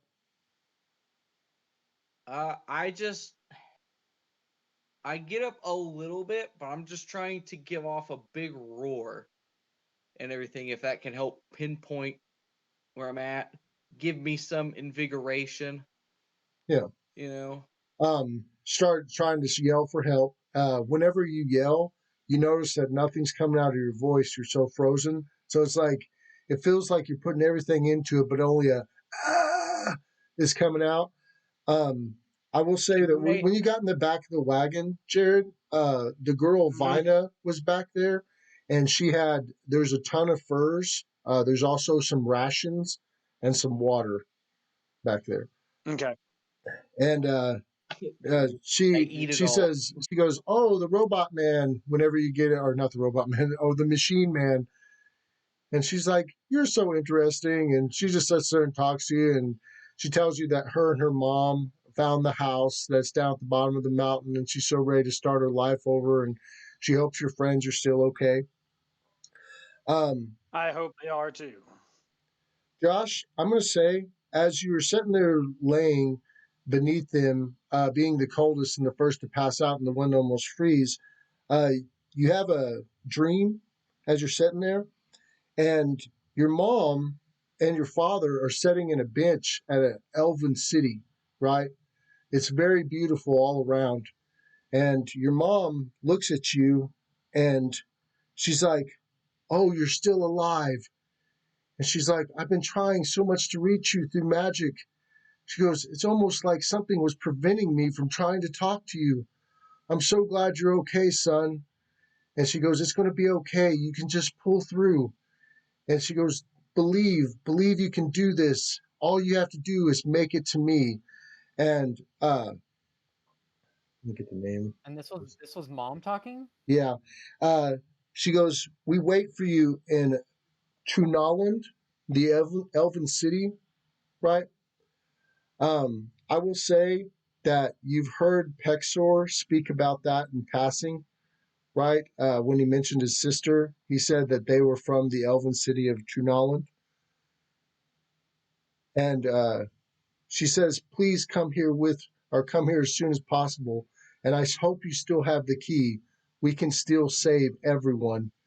And you wake up to Shit. you wake up to them putting you in the back of the wagon. But I will say you pull up on them, Mal, and I'm pretty sure you just get out and help them start loading everybody in. Yeah, like as I hop out and everything, I kick in my enhanced strength. That Okay. way I'm able to pick everyone up and start loading them in. I take Pierce's shield and I hit it with my last of my fire spells just to heat the metal up, because like they're not useful for like long term, but like I can just hit something metal with a couple of fire blasts and everything, and then use that and everything to kind of produce some heat in the back of the wagon with them all getting in the furs, and then I'll like pour my remaining healing potions, one each, down each of their throats. And then I'm tapped out for basically everything that I can do. Okay. I'm going to say that y'all all get into the wagon. She checks over you. The little girl is covering y'all in the furs and everything. She's giving y'all water and rations. To those that were out, you do wake up in the wagon. But if you choose to take another nap while the wagon heads back down the hill, that's totally up to you. If not, it's fine also. Y'all take the wagon all the way back down to the hill, and it finally gets to where the snow stops, and you get down to where it's slightly green, and all that is ended. Finally get down to the bottom of the mountain at the end of the road, and she comes along the edge and goes about a mile, and there's a farmstead that is built into the mountain. So the home is kind of like carved out of the mountain, like the front door is on it, right? And it's got a barn and a few uh, sheds as y'all approach. When y'all get up to the house, she goes ahead and she goes, here, I'll help y'all unload everything. Let's just get in here and try to get warm and let y'all rest. That was so rough. Are y'all just going to go in, or is there anything else y'all want to do before y'all go inside the house? So if I can, since the little girl and I are getting closer now, I just put the crown on her head.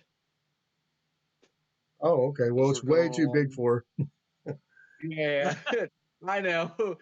Because I feel like I'm in and out of consciousness because I was the last one kind of awake.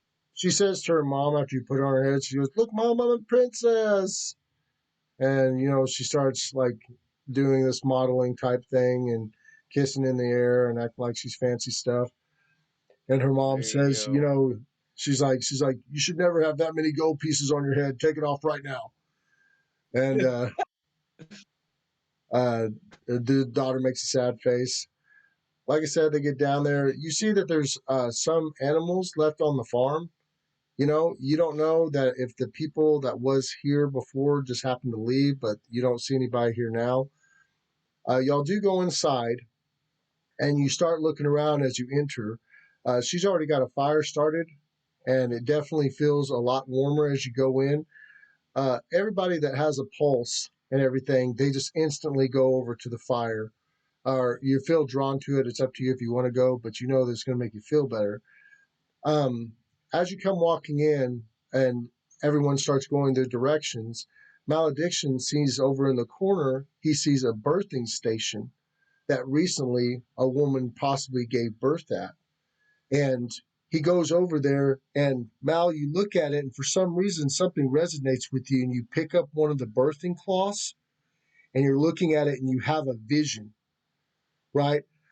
And in your vision, you're sitting there at a birthing nursing office, and your wife's in the bed, right across from you, and her family's surrounding her, including the nurse helping her.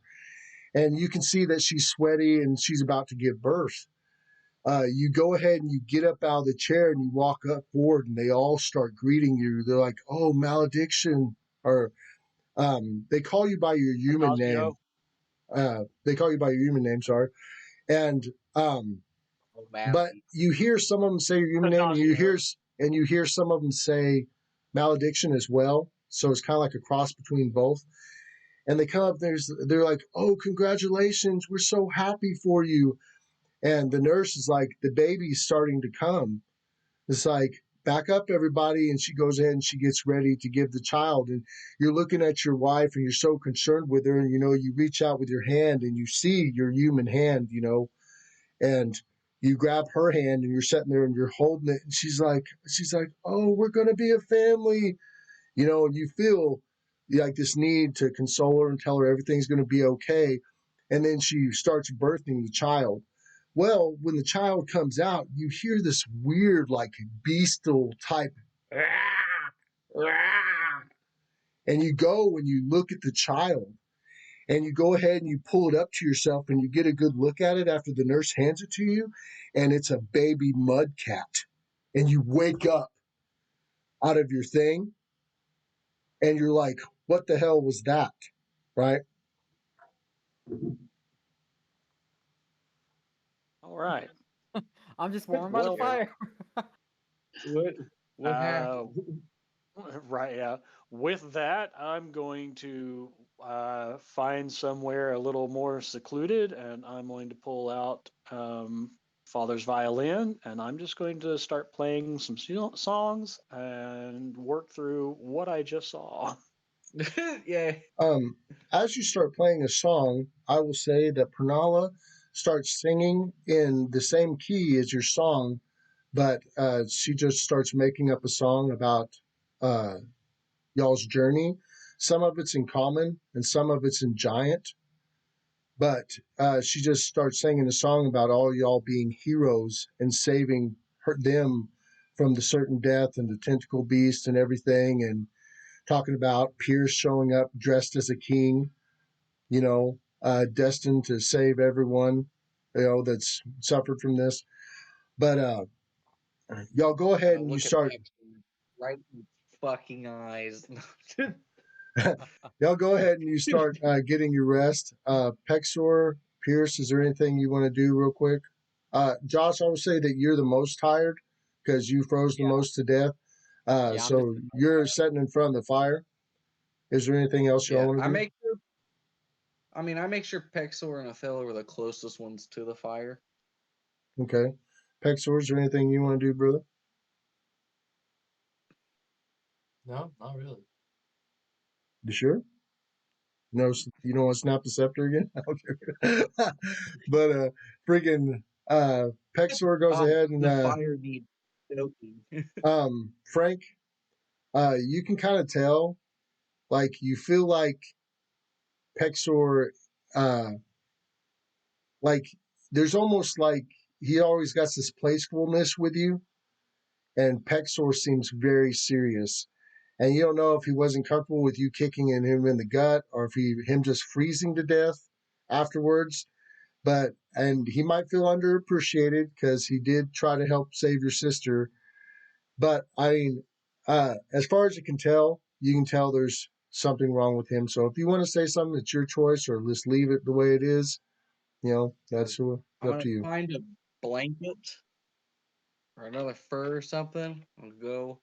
I'll just put it over him, and I'll say, "Sorry,"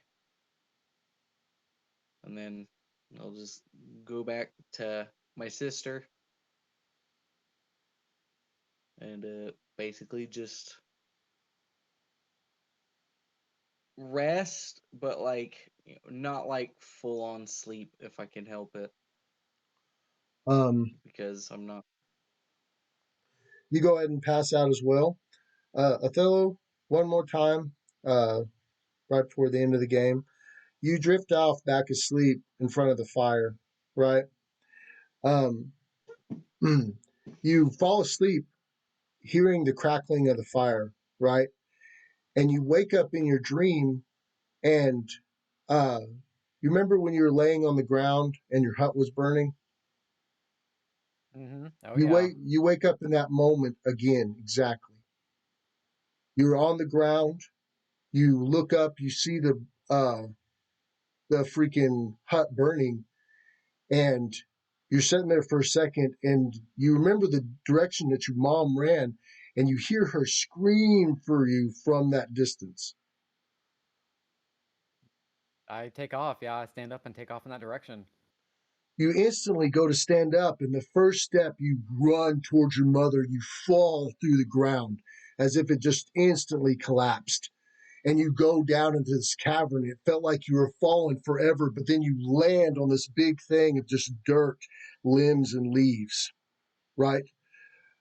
You You're said setting, you're, like limbs, as in like it's, human limbs, or just like oh, sticks? like sticks. Okay. You land on the soft spot at the bottom of the cavern, and you look all around you, and it seems very, very dark except for the one light that's shining in from the top, right? Your eyes start to slowly adjust, and in the distance, you hear something breathing in the corner, and it's so loud of a breath that it's kind of scaring you, right? Um, you see in the corner this large metallic beast, and it starts to move, right? Uh, the size of it alone, like, instantly makes you afraid. It's even bigger than the thing you just fought. Um, what do you do? Um, I stand up and I'm just going to lock eyes with it, and Greet it. I'm just going to hold my ground and kind of just put my hand out and just kind of just not move or do anything. Just kind of lock eyes with it, just kind of put my arms out and just hold position. Um, as you hear it, or as you hold your hand out, you see it kind of awaken, and it looks at you, and its eyes glow like with a brilliant gold, and it kind of shimmers off of its face when the eyes open in the dark, and you can see the metallic bear face on it, and it looks just like the claw glider, right? And it looks at you, and it says in this really deep, powerful voice, it's like, "What do you want?" Um, to stop the world from being destroyed? Can you You help? hear it like, or you say, to stop the world from being destroyed. He goes ahead and he gets up and he goes, "But what if I want to destroy the world?" And he roars real loud. And he's like, "Get out of here!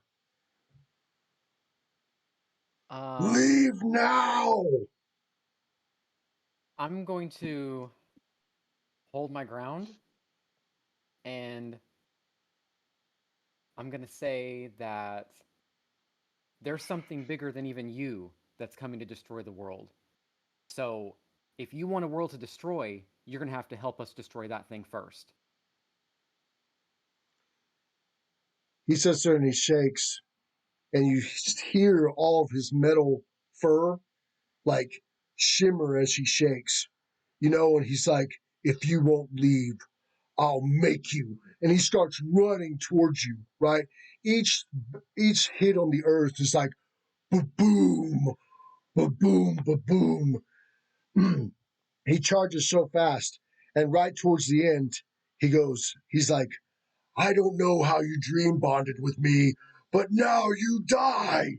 And he freaking goes to swing at you, and right as the claws go to hit you, you wake up right there in front of the fire, and you're still kind of shivering a little bit, and freaking you just pass back out, and that's where we're leaving the game for right now. Well, a lot of eventful dreams. Oh gosh, yeah, that's something to process. Yeah, sorry guys, I had to kind of dram back that last little bit there, but I wanted y'all to get to the bottom of the hill at least before we left it there. But Right. hope everybody had a good time tonight. Freaking Frank, Yeah. good luck with Pexor in the future. the guy I just said the guy just I said sorry.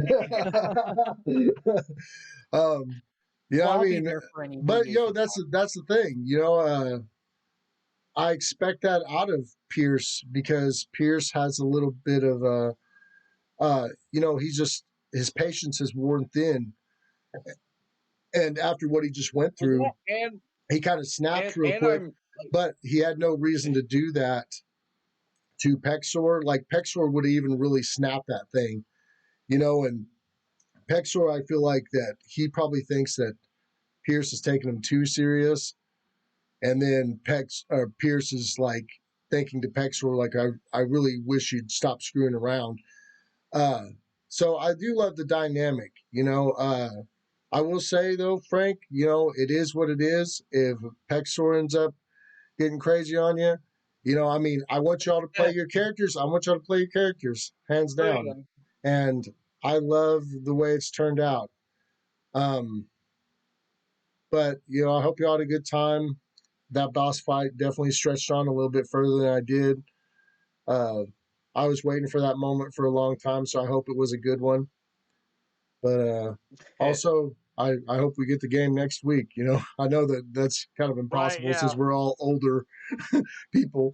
But if we ever get a chance, like I said to my fans, we do try to at least game bi-weekly.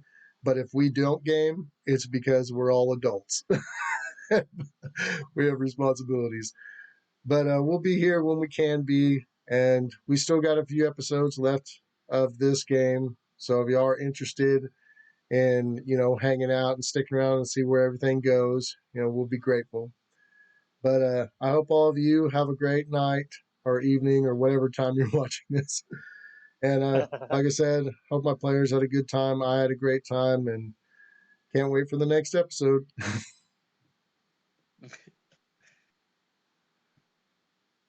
Every time I move my mouse, the screen goes black for a second, and I just did it, and I was like, no. But anyway, it looks like we lost Frank there. But have a great night, guys, and thanks again for playing. Bye. I Later.